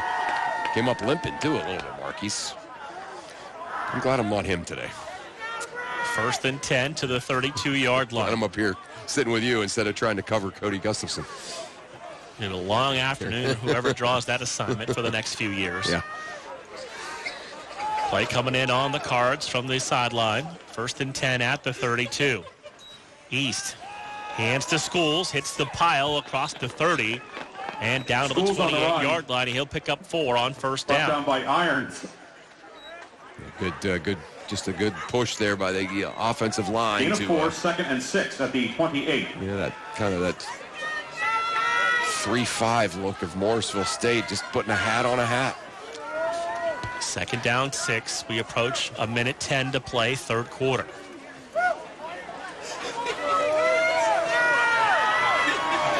Two receivers left, one to the right side. Again, Schools on the handoff, breaks free across the 20 and down near the 18-yard line. Another first down for the Wolverines. Brought down by Nelson and Bodner. Yeah, first down, number 26. To the 18. First down, Wolverines. Now that I found out how many they have, I can't get that number out of my head. Spinoza, Villers, Matthew, Michelet, and Callahan, the big boys up front leading the way. First and 10 at the 18-yard line.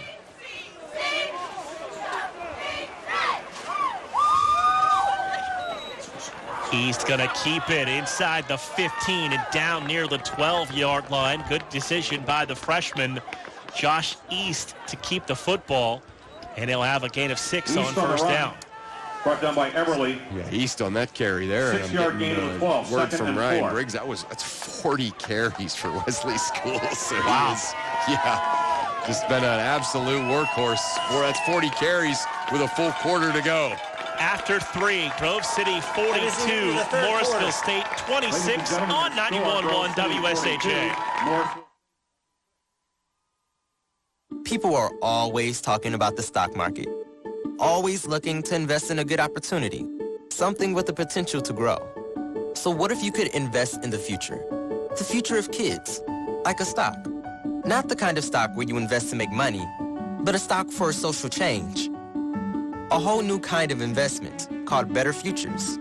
When you invest, it helps students like me go to college, which ends up making the future better for everybody. I could be the first college graduate in my family, the first district attorney from my neighborhood. And if I'm the first, then maybe there will be a second and a third. This can really be the start of something.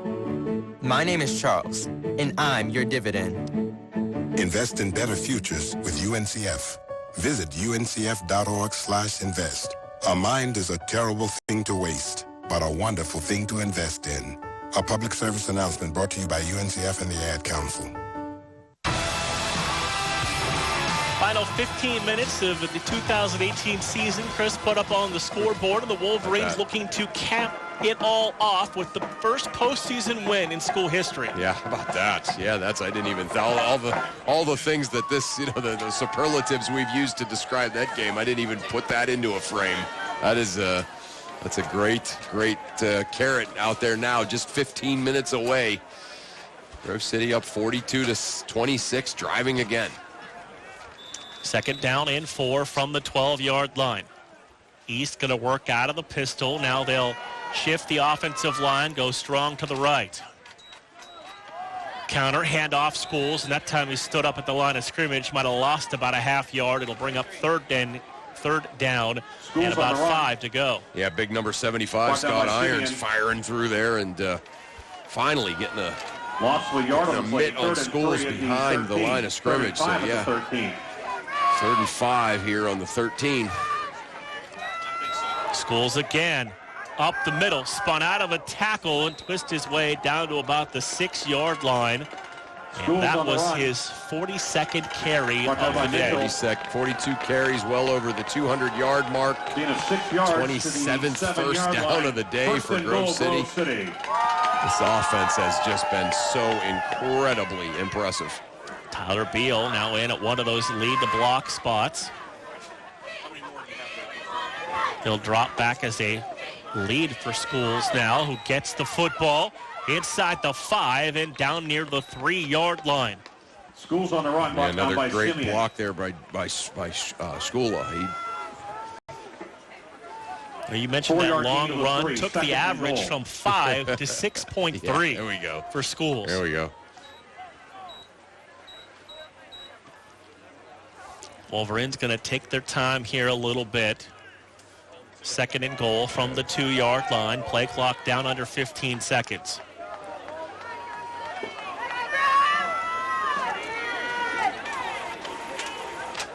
Man goes in motion. Give it to Schools, and he'll have touchdown number 4 on the afternoon as he walks his way into the end zone for the touchdown. Yeah, again, just keeps racking up impressive numbers. There's touchdown number 3, Wesley Schools. And touchdown number 4, and again, an outside opportunity here, Mark, to get 300 yards rushing on the day. So his career high, 271 against Teal last year. Right. He's already at about 260 now, right? Yeah, so. High snap on the extra point. Gustafson pulls it down, and the kick is good. 13:26 to play, fourth quarter. Grove City 49, Morrisville State 26 on the home of the Wolverines, 91.1 WSAJ. You don't usually get a stock tip from a 16-year-old, but I'm here to tell you about a different kind of stock. It's called Better Futures, a stock for social change that's not about making money. Instead, you invest to help students like me go to college, which ends up making the future better for all of us. My name is Alicia, and I'm your dividend. Invest in better futures with UNCF. Visit uncf.org/invest. A mind is a terrible thing to waste, but a wonderful thing to invest in. Brought to you by UNCF and the Ad Council. Final in PAC action in the ECAC Bowl. Westminster, a tough loser today.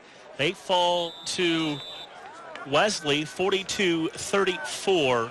That game has just gone final. Yeah, Titans another good season and ends up in an ECAC Bowl loss. Grove City trying to do the opposite. Morrow's kick going to be picked up at the 20, 25, and then able to bounce free was Hall, and then knocked out of bounds on a flying hit. That was Conto. Yeah, that was Ethan Conto that came up and Hall on the run back. He's getting everything he can in his final game. Like two guys pin, bumper Morrisville cars. has the ball first down and 10 at the 30. School record for rushing yards at a game, by the way. No surprise, R.J. Bowers at 305. And he went over 300 in his career 3 times. Yeah. And Schools, all the records by R.J. Bowers that are maybe just going to be out of Schools' reach, that one all of a sudden is not. Quarterback and a fake it. He's going to keep it, run it up the middle, and dive almost all the way out to midfield is Winter on the run. On a first down run for the Mustangs. Yeah, a little misdirection there. Nice play fake by Gwinner. And he's, again, had an impressive day, Gwinner has with his feet from that quarterback position. Averaging over 7 yards a carry. One receiver right, trips to the left. Winner going to throw, 3-step drop, steps up, fires across the middle, and that pass is going to be caught down to the 41-yard line for a Mustang first down. Yeah, it's Jermaine Cooper again. Cooper he's a really good receiver. You can certainly tell he's over 85 yards receiving now on the day. First and 10 at the 41. First and 10 to the Wolverine 41-yard line. 12.5 minutes to play, fourth quarter. 49-26 Wolverines. Winner again to throw. Middle pass caught across the 30 down to the 28-yard line. That's Raphael Bradshaw on the reception and a first down. Yeah. Jackson on the tackle. Well, again, we've said it. I keep saying it sounds like a broken record, but first down, Morrisville State scoring at will against this team, but Morrisville State keeping alive, staying in the game with their ability to move the football on offense. First and 10 from the 28. Winner pumps, takes a shot, receiver comes open, makes the catch. That's a touchdown. That's number 9, Jermaine Cooper's third touchdown grab of the afternoon. Jermaine Cooper, another touchdown grab, and also it is a 28-yard completion. Over the 100-yard touchdown Morrisville receiving mark now, too, for Cooper. So now they'll leave the offense out and look for 2 again. Gwinner, the quarterback, Edmond, the tailback. Trips to the left, one receiver singled up, top of the field to the right. Hall now goes in motion from left to right into the slot. Gwinner looking that way for Hall, fires, and the pass is caught for the 2-point conversion. And Hall comes up with that football for 2. Yeah, Hall has been a playmaking machine here today for Morrisville State. He's a heck of an athlete. 34. 5'5", 160 he is, and that's an amazing thing when you think about the sizes of the guys out there on the field for this team. So Hall, number 2 on this team in catches with 28. Leading them in touchdown catches with 4 coming in. Cut the lead now back to 15 at 49-34 with just under 12 minutes to play in the game. See the defense just a little discombobulated here for Grove City. You see a little frustration down there with the defensive coaches. We talked about Sam Henson being on crutches, and Henson has been such an anchor for this defense. You can't help but wonder what the kind of the bubble effect is of Henson not being out there for this Grove City defense. Henson's second on the team in tackles, and Wolverines look like they need to ready for an onside kick attempt as they've overloaded the right side. Stewart pooches the ball up into the air, and they're able to come out of there with the football. Connor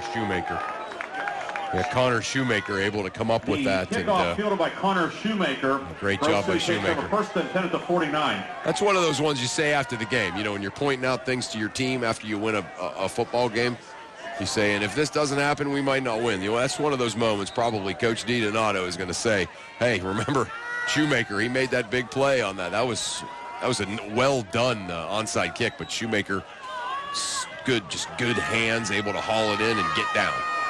First and 10 at the 49-yard line. Schools trying to get to the edge. Stiff arms the defender, and he's pulled down by that defender at the 48-yard line of the Mustangs. Brought down by Nelson.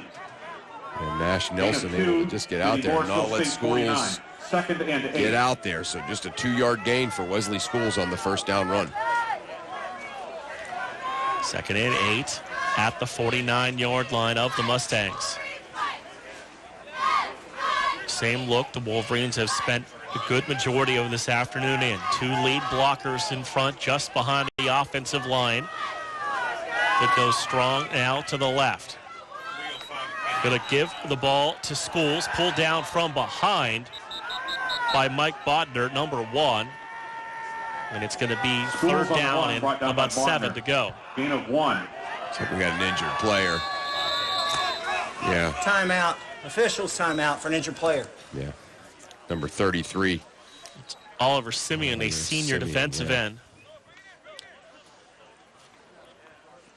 Couldn't quite tell it was a cramp or what it was. Yeah, but he couldn't move. Like he was down and he absolutely could not move.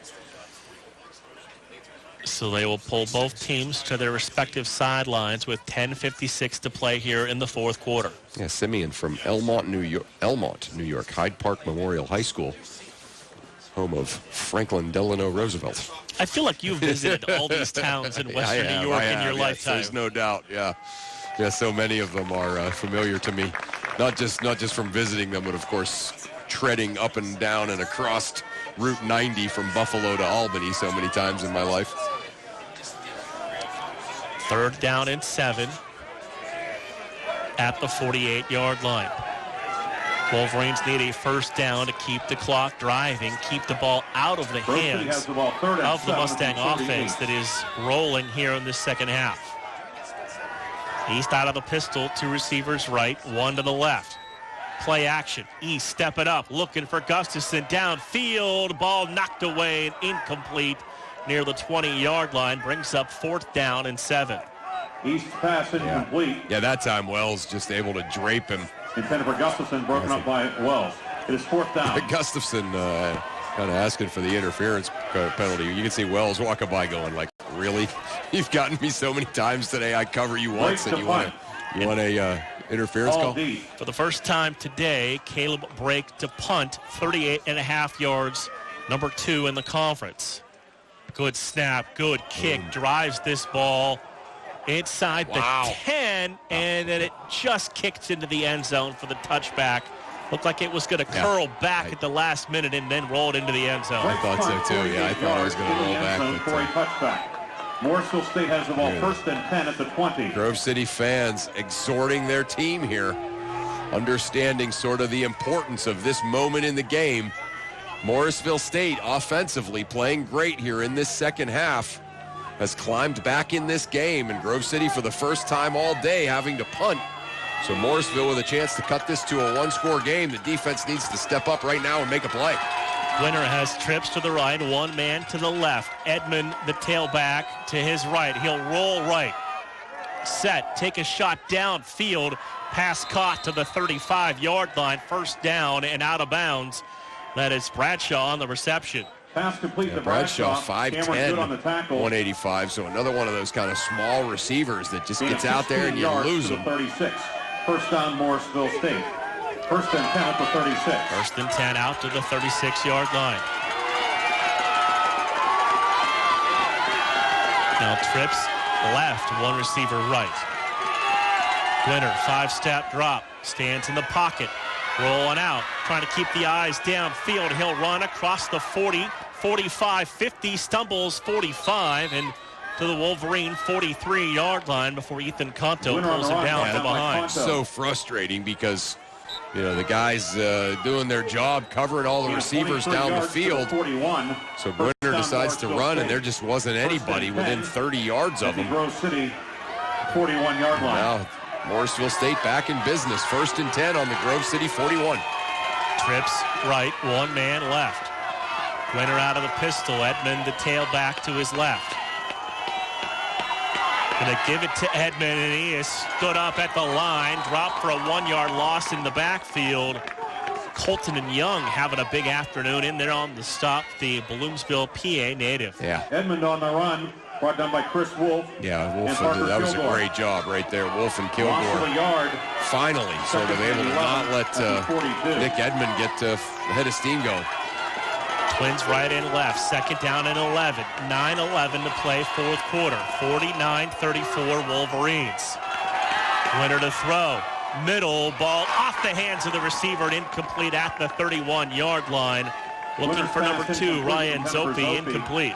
3rd and 11. Yeah, here we go. 42. You know, you sound like a stereotypical color analyst when you say critical third down play here, but it seems like this one really, really is.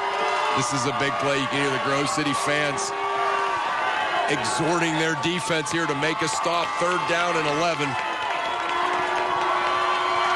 9:06 to play. Twins right and left. Winner stands in the pocket. Over the middle. Incomplete. Looking for a haul. Patrick Mark in coverage. And it's 4th down. Yeah, great job by Mark. I don't think he was going to catch it anyway, but Mark right there. I was going to say maybe 4-down territory here. It's going to be interesting to see what Morrisville does. I think just the fact that, you know, here it is, a bowl game, the last game of the year. You're down 2+ scores. I say they're going for it. They are. They'll have trips right. One man to the left. That's Jermaine Cooper. Winner out of the pistol. Edmond the tailback. 3 steps. Looks. Fires. Man makes the catch and gets out of bounds inside the 25-yard line. That's Cooper with another big catch. Yeah, that's where I'm going, too. I was just going to say, if I'm the Morrisville State quarterback, I'm dropping back and I'm looking for number 9, and that's exactly what Winner did. That kid's a heck of a player. That's Jermaine Cooper for Morrisville State. He'll pick up 18 and a first down.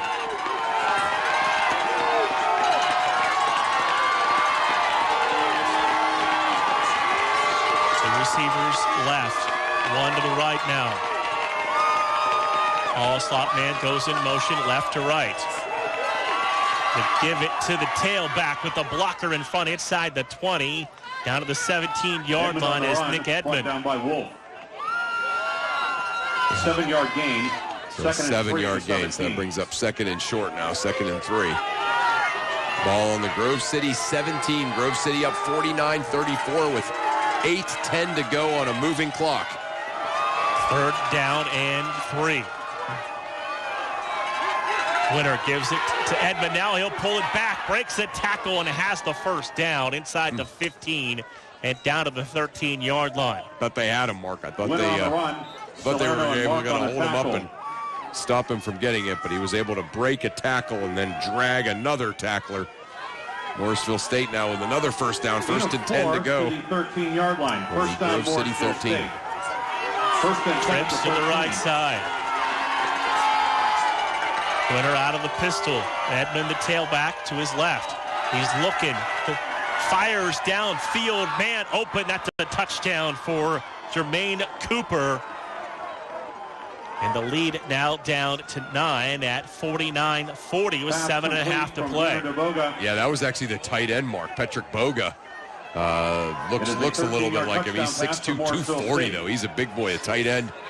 He was able to kind of slip out after setting a shield block. Stewart on for the extra point. They'll run a man on late. Play clock down to 15. Stewart's missed his first 2 attempts. Snap, rush, and this one has the height and is good. 7:28 to play, fourth quarter. Grove City 49, Morrisville State 41 on 91.1 WSAJ.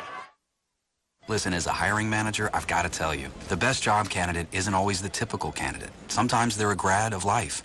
Meet the grads of life. Young adults of unique determination and experience. An ideal fit for your company in an entry-level position, internship, or mentorship. They might not have every qualification you typically look for, but they're exactly who your company needs. Sometimes the best candidates aren't the ones you're used to. Go to gradsoflife.org to learn how to find, cultivate, and train this great pool of untapped talent. Brought to you by the Ad Council and gradsoflife.org. Well, it's turned into a shootout here this afternoon, and Grove City holds the 8-point lead at 49-41 with 7.5 minutes to go, and they need to string together a couple of first downs. Yeah, no doubt about that. And again, this Morrisville State offense has been nearly unstoppable here in the second half. Grove City still with an 8-point lead, 7.5 minutes to go in the ball game. Grove City about to get the football back. Watch the onside here. Wolverines had the hands team out, but it is a short kick to the 14. Across the 20. Hesitates and down to about the 23-yard line is Jacob Ross. Wolverines will have the ball, 7:23 to play, and an 8-point lead. Takes over first and 10 at the 23. Down to 7:23 to go now in the game. And again, Grove City has put together so many long drives here today. They've picked up over 30 first downs, so it's got to do it here a couple more times. Could use 33 or 34 first downs to seal it up. Yes. Two receivers left, one to the right side. Sheila goes in motion. School's going to get the handoff, and he'll dive across the 25 to the 26-yard line. Pick up about 3 on first down. On the run. Brought down by Bodner. Yeah, you can see that. There's definitely been a little bit of a tempo change here for this Morrisville State defense. They've gone from 3-4 to 4-3 a little bit, changing things up, and it's worked for them. Gain of 3, second down and 7. Play clock approaching 15. Game clock under 7 minutes to play.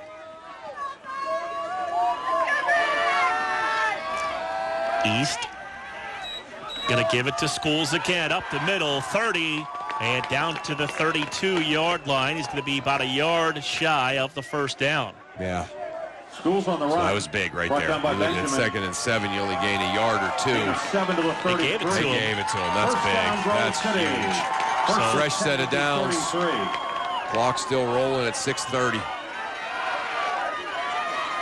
East checks with the sidelines. First and 10 at the 33-yard line. Two receivers to the left, one to the right side. Sheila in motion, right to left. Schools again, the handoff, and he'll dive down near the 40. We'll spot him at the 39-yard line. Number 23, one of the offensive linemen a little slow to get up. Wesley Schools just broke the all-time school record for number of carries in a single game. That was carry number 49. He tied Bowers with 48 the match before. So 49 carries for Schools. It's been the workhorse. Second and 4. 5:45 to play. Schools now will move to the left side of East. Sheila on a wing to the left side as well.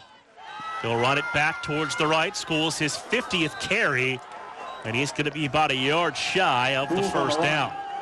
Brought down by Eberly. See how shy is he? I don't know about a yard, Mark. 3-yard gain to the 42. Yeah, so it is 3rd and 1. 3rd and 1. Yeah, okay. So here we go. Going to bring in some extra beef across the front line. Yeah, boy, they pick up this first down. Again, you're putting Morrisville State in a tough spot. Give it to Schools. First down to the 45 to the 46-yard line, and the drive continues. Number 23, that was a big play right there. On the run. Gain of 4. Every first down you to the 46. First down, Grove City. Chews up about a minute and a half to 2 minutes for the other team. Schools looking to the sidelines like, let's go. Give me the ball again. Right. He's ready to carry the football. Those great ones are like that too. They get it. They're having a day like Schools is having today. They don't want anyone else touching the football. First and 10 at the Wolverine 46-yard line. 4.5 minutes to play. Schools again. 50, 45. He may go. 30, 20, 15, 10 to the 5-yard line. He's pulled down from behind. Yeah, and with that run, Wesley Schools just broke the all-time single-game record in the history of Grove City College, breaking R.J. Bowers' at least 21-year-old record of 305 yards against Kenyon in 1999. So how about that? 337 now for Schools. Wow. That's a good season. Flag on the play. We'll sort things out. with 3:57 to play. False start. Offense number 79. 5-yard penalty. Remains first down. Over 330 yards, over 50 carries, and 4 touchdowns. Wow. Yeah, you got to love it, too. That's a good month. It's a good, right. What I love is just, Grove City coaches, they know they have a guy, and here in a bowl game, a huge game, I'm going to use my guy to win the game. Love it. Sheila in motion. Schools again on the handoff. Down to the 6-yard line. Second and goal from the 6. Schools on the run, brought down by Robinson. 3.5 minutes to play in the fourth quarter. Second and goal for the Wolverines. Every 30-second milestone that we get to, we're getting a little closer here. So, yeah, under the 3:20 mark now. Be about 3:10 when they snap it. Second and goal from the 6. East under center. Schools inside the 5 to maybe the 4-yard line.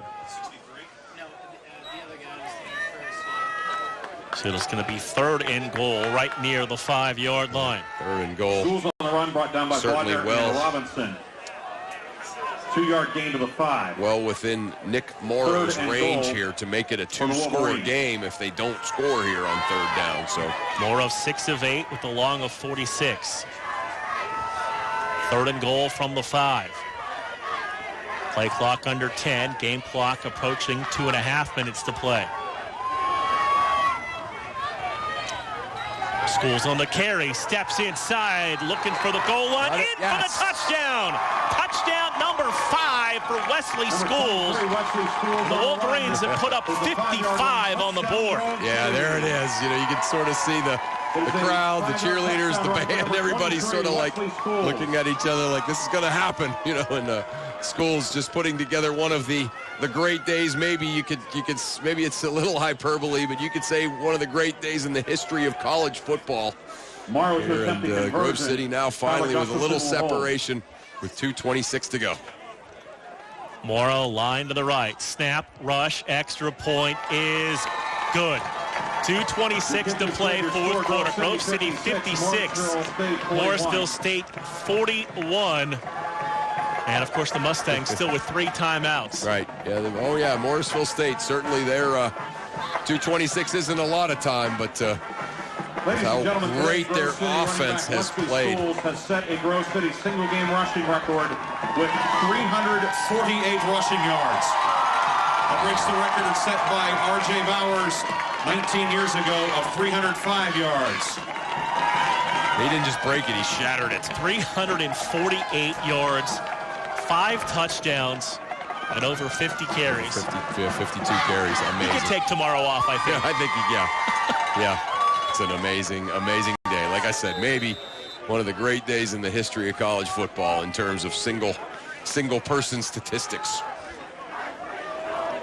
Morrow ready with the ball at the 35-yard line. High kick, runs up on it at the 24, across the 30. 35, and then flipped up into the air and driven back. Yeah, Rob Kuntz is tired of watching little number 7 run around there. So down by 44, Rob Kuntz. Yeah, 6'1", 195. Rob Kuntz on special teams. Yeah, Torrey Hall 5'5", 160. So senior making a play. Yeah, that's right. First and 10 at the 37-yard line for the Mustangs.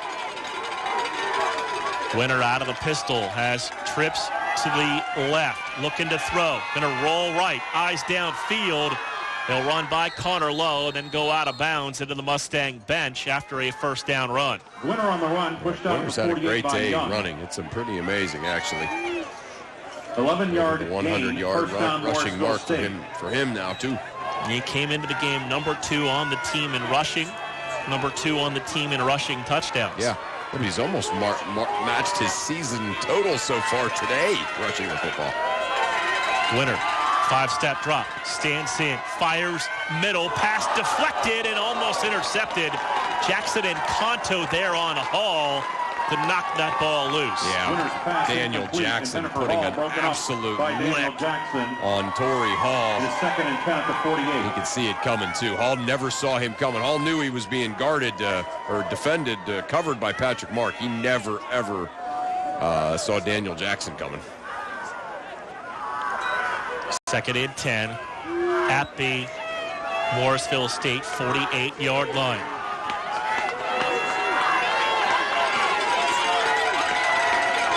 .149 to play. Winner takes the snap. Gonna fire downfield. Pass caught across the 40 to the 38-yard line. That's Bradshaw. Westbury, New York, Holy Trinity High School, their top receiver in yards and receptions.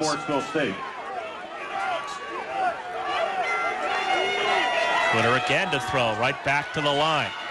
Time, fires, and that ball almost intercepted and knocked away. Winner's pass incomplete. Jennifer Hall broken up by Grabick. Yeah, Nick Grabick coming up and getting his mitts on that one. He almost intercepted it. Freshman linebacker. Yeah, certainly getting a little playing time because of Sam Henson being out. So doing a great job there making the play.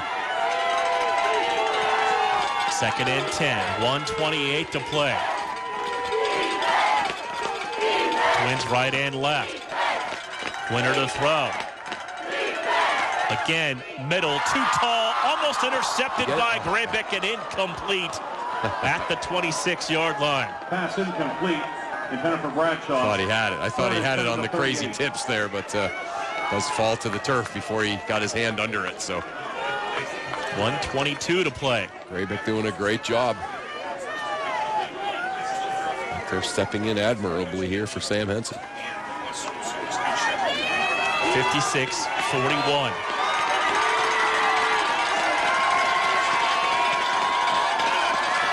Third down and 10. Winner to throw. And that ball is going to be caught first down inside the 25 to the 23-yard line. That's Zophie on the reception. Yeah. Ross on the tackle. Wolverines trying to get to the line. Had to go through the offensive line of the Mustangs, and Winner just spikes it with 109, second and 10. Winner spikes the ball. It is incomplete. Second and 10 at the 28. That's spiking it from the shotgun there.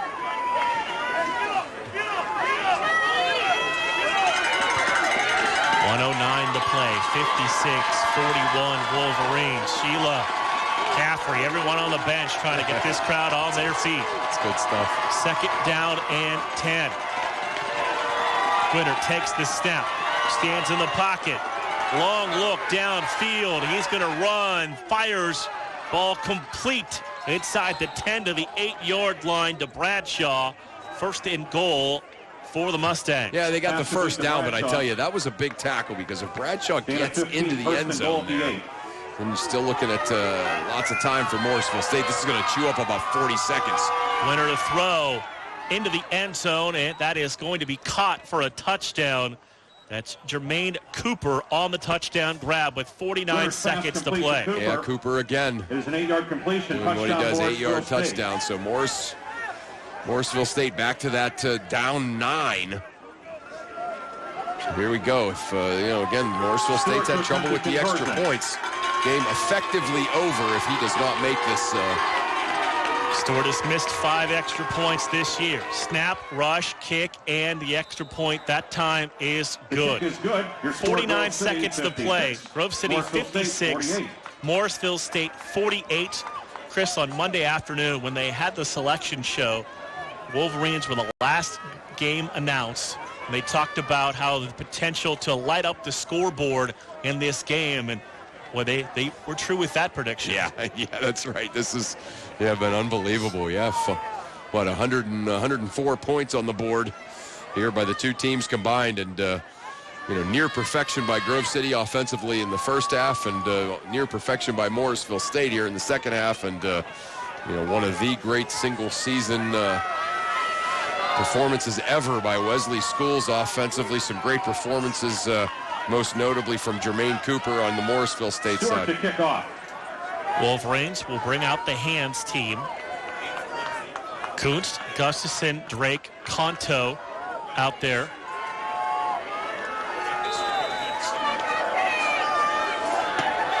Stewart has it teed up, angled right. Kick in the air. Drake reaches up, grabs the football, and the Wolverines are going to have the ball with 48 seconds to go in the fourth quarter. Great job by Cameron Drake. Great job. He knew he was just going to get snowed under by everybody. Lots of courage going up there and grabbing it, grabs it, gets snowed under, but effectively seals the deal here for the Grove City Wolverines with that play. Morrisville State has 3 timeouts remaining.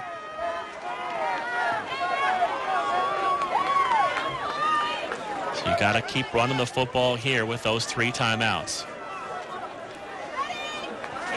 Gustafson to the left side. East gives the ball to Schools. Schools thrown down near the 45-yard line, and the Mustangs are going to stop the clock. Morrisville State, it's their first charge timeout. Picking up 3 yards there on that first down, second and 7. Second down and 7. 43 seconds remaining.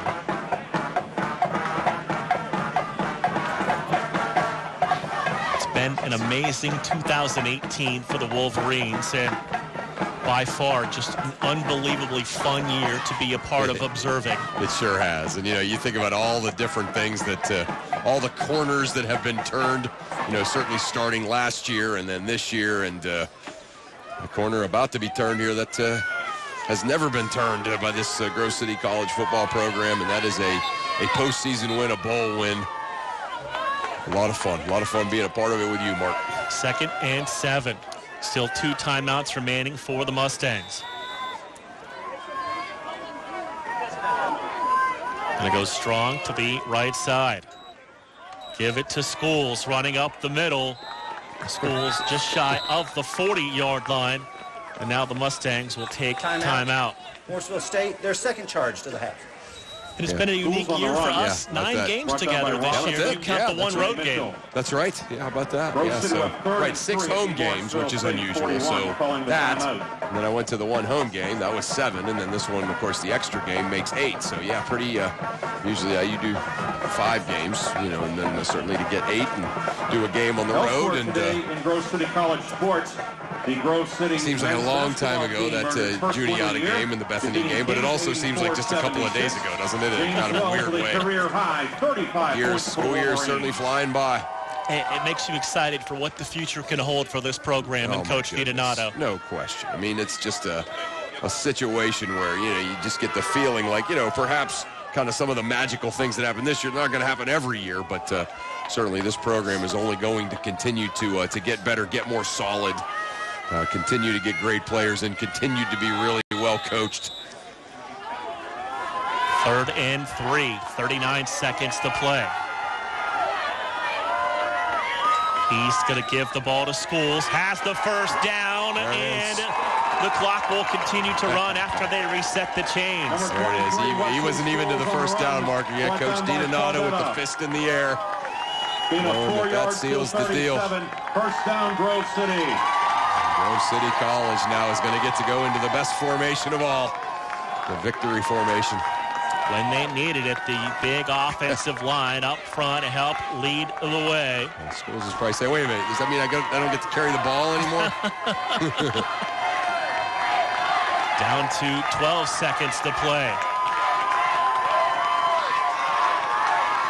You're not even going to have to snap this again, as this game is going to go into the history books. For the first time in school history, the Grove City College Wolverines have won a postseason football game as they defeat Morrisville State 56-48. We'll take a break, come back, and begin the postgame show on 91.1 WSAJ.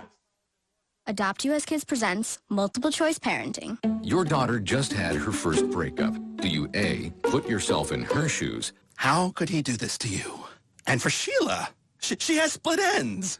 B, console her. Oh, sweetie, this is going to happen a lot. 4, maybe 5 more times before you get married. C, take charge. Got to get this all straightened out. Keep a little talking to, man to man, mano a mano.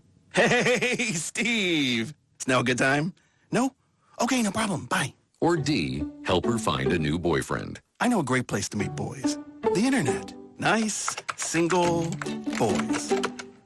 Never mind. How about some ice cream? As a parent, there are no perfect answers. But you don't have to be perfect to be a perfect parent. Thousands of teens in foster care will love you just the same. For more information on how you can adopt, visit adoptuskids.org. A public service announcement from the U.S. Department of Health and Human Services, Adopt U.S. Kids, and the Ad Council. In the small town of Elmira, New York, a boy was born into an all-American family. The odds of him opening his own clothing store at the age of 18? 1 in 138,000. Excited to be a part of pop culture, he packed for the big city. The odds of finding someone to invest in his vision? 1 in 4.5 million. The odds of him achieving his dream in the fashion industry? 1 in 23 million. The odds of having a child diagnosed with autism? 1 in 68. I am Tommy Hilfiger, and my family is affected by autism. I encourage you to learn more at autismspeaks.org/signs. Early diagnosis can make a lifetime of difference.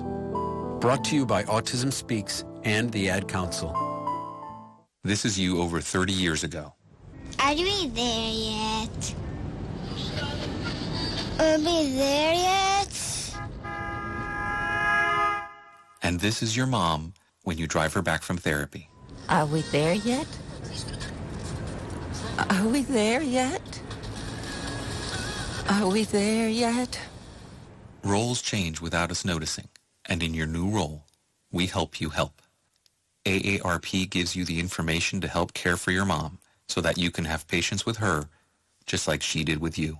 Visit aarp.org/caregiving or call 1-877-333-5885 to get practical health and wellness tips to provide even better care for your loved one. Are we there yet? Remember, visit aarp.org/caregiving. AARP, we help you help. A public service announcement brought to you by AARP and the Ad Council. Back here to Robert E. Thorne Field as the Wolverines wrap up a historical 2018 season with the university's first postseason victory in today's ECAC Division III James Lina Bowl, 56-48 over Morrisville State. And Coach DiDonato leads the band today. How about that, yeah. Yeah, they were trying to figure out who did it, and the players all started chanting, "Coach, Coach, Coach."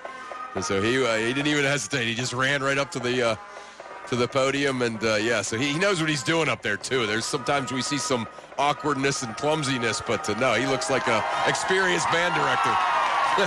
Snow Angels for the team now on the sidelines as they celebrate. We look at the final numbers. Josh East, 11 of 15, 190 yards, 2 touchdowns. 7 to Cody Gustafson for 142 yards, 4 to Cameron Drake for 48 yards and 2 scores. Efficiency. That's what you say about the passing game today. Obviously, the passing game was secondary to the running game today, but a very efficient day for East, Gustafson, Drake, and company. And a historical afternoon for junior running back Wesley Schools. 58 carries, 359 yards, 5 touchdowns. Chris, that's 6.2 yards a carry. Yeah, it's historic, not just at Grove City College, not just in the PAC, but historic, in the history of college football. I mean, these are numbers that, you just don't see. From anybody in any game, but Wesley Schools getting it done today, and just an unbelievable day at the office for Schools, even for him. As great as he's been all year in his whole career, today was something else. While we have a moment, there are a lot of people we want to thank from our student producers for the last 3 years. Hannah Stiller, she's in her final football broadcast. We thank her for all of her hard work. We welcome aboard and thank a new associate student producer, Andrew Montgomery, who is in the studio with us today, and to Hannah Tony, who has helped us out with several games this year. Tony and Montgomery will be the new producers for Wolverine football here on WSAJ next year. Nice. We'd also like to thank Dr. David Ayers for watching over WSAJ's programming, and to Chief Information Officer and also VP Vince DeStassi, in providing technical resources to make these games happen on radio and on the web. You hear us every week, you, me, and Ryan Briggs, Sports Information Director, but a lot of people behind the scenes go into these games. Yeah, that's for sure. Again, thanks to all those people. You and I get to get out here and do the fun part, and anything that we get credit for is, loud and clear over the air. But a lot of people certainly doing great jobs behind the scenes that don't get as much credit. So, yeah, great stuff. The team numbers, I can't get over them. The Wolverines, they run 80 plays today for 610 yards. They held the ball for 37 minutes and 58 seconds and were 9 of 11 on third down. Yeah, that's just that. Those are all the statistics that equal win. Like, in other words, when you have to, if you script it out, what do you have to do to win, a postseason game, a bowl game, a playoff game, whatever you want to call it? Those are the things you have to do. You have to control the ball. You have to finish drives with scores. You have to make big stops. And even though Morrisville State had 48 points, they made big stops. And, just an incredible day. Could not have really scripted it any better from Coach DiDonato and the staff's perspective. So just a tremendous day. A lot of fun today, certainly for the Grove City Wolverines. A thank you to Morrisville State's team, fans, and coaches for making the 5-hour drive down here from the Syracuse area to be in a classic game like this. Yeah. We can't go without thanking them for everything as well. No doubt. Again, they had a great season. That's why they played. That's why they played in this game, and they obviously had a great team from a great conference, and a lot of fun. A lot of fun for them to be here. I'm sure not the results they wanted to, but a reward for a great season. And they played in, a very memorable football game. I'm sure the seniors will remember this forever for them. And cool to see the names of all those towns that I'm familiar with. So, yeah. Thank you for listening all year long. A big thank you to the boss and Darren Morton, who put us together 8 years ago, and it's been a tremendous ride. Thank you to Coach DiDonato. A special thank you to those 10 seniors who helped this program turn the corner this year. No doubt. How about that? You lose the first 20 games of your career, and then all of a sudden you find yourself the last moments in uniform, winning the school's first postseason game, first 8-win season since 1997. Just a great way for them to go out. And yes, Mark, thank you to all those people, and thank you to you, my friend. Thank you to Hannah, everybody back at the studio, Darren, Ryan Briggs, Sports Information Director. Wolverines get their first postseason victory in school history in today's ECAC Division III James Alina Bowl, 56-48. We thank you for listening all year long right here on the home of the Wolverines, 91.1 WSAJ.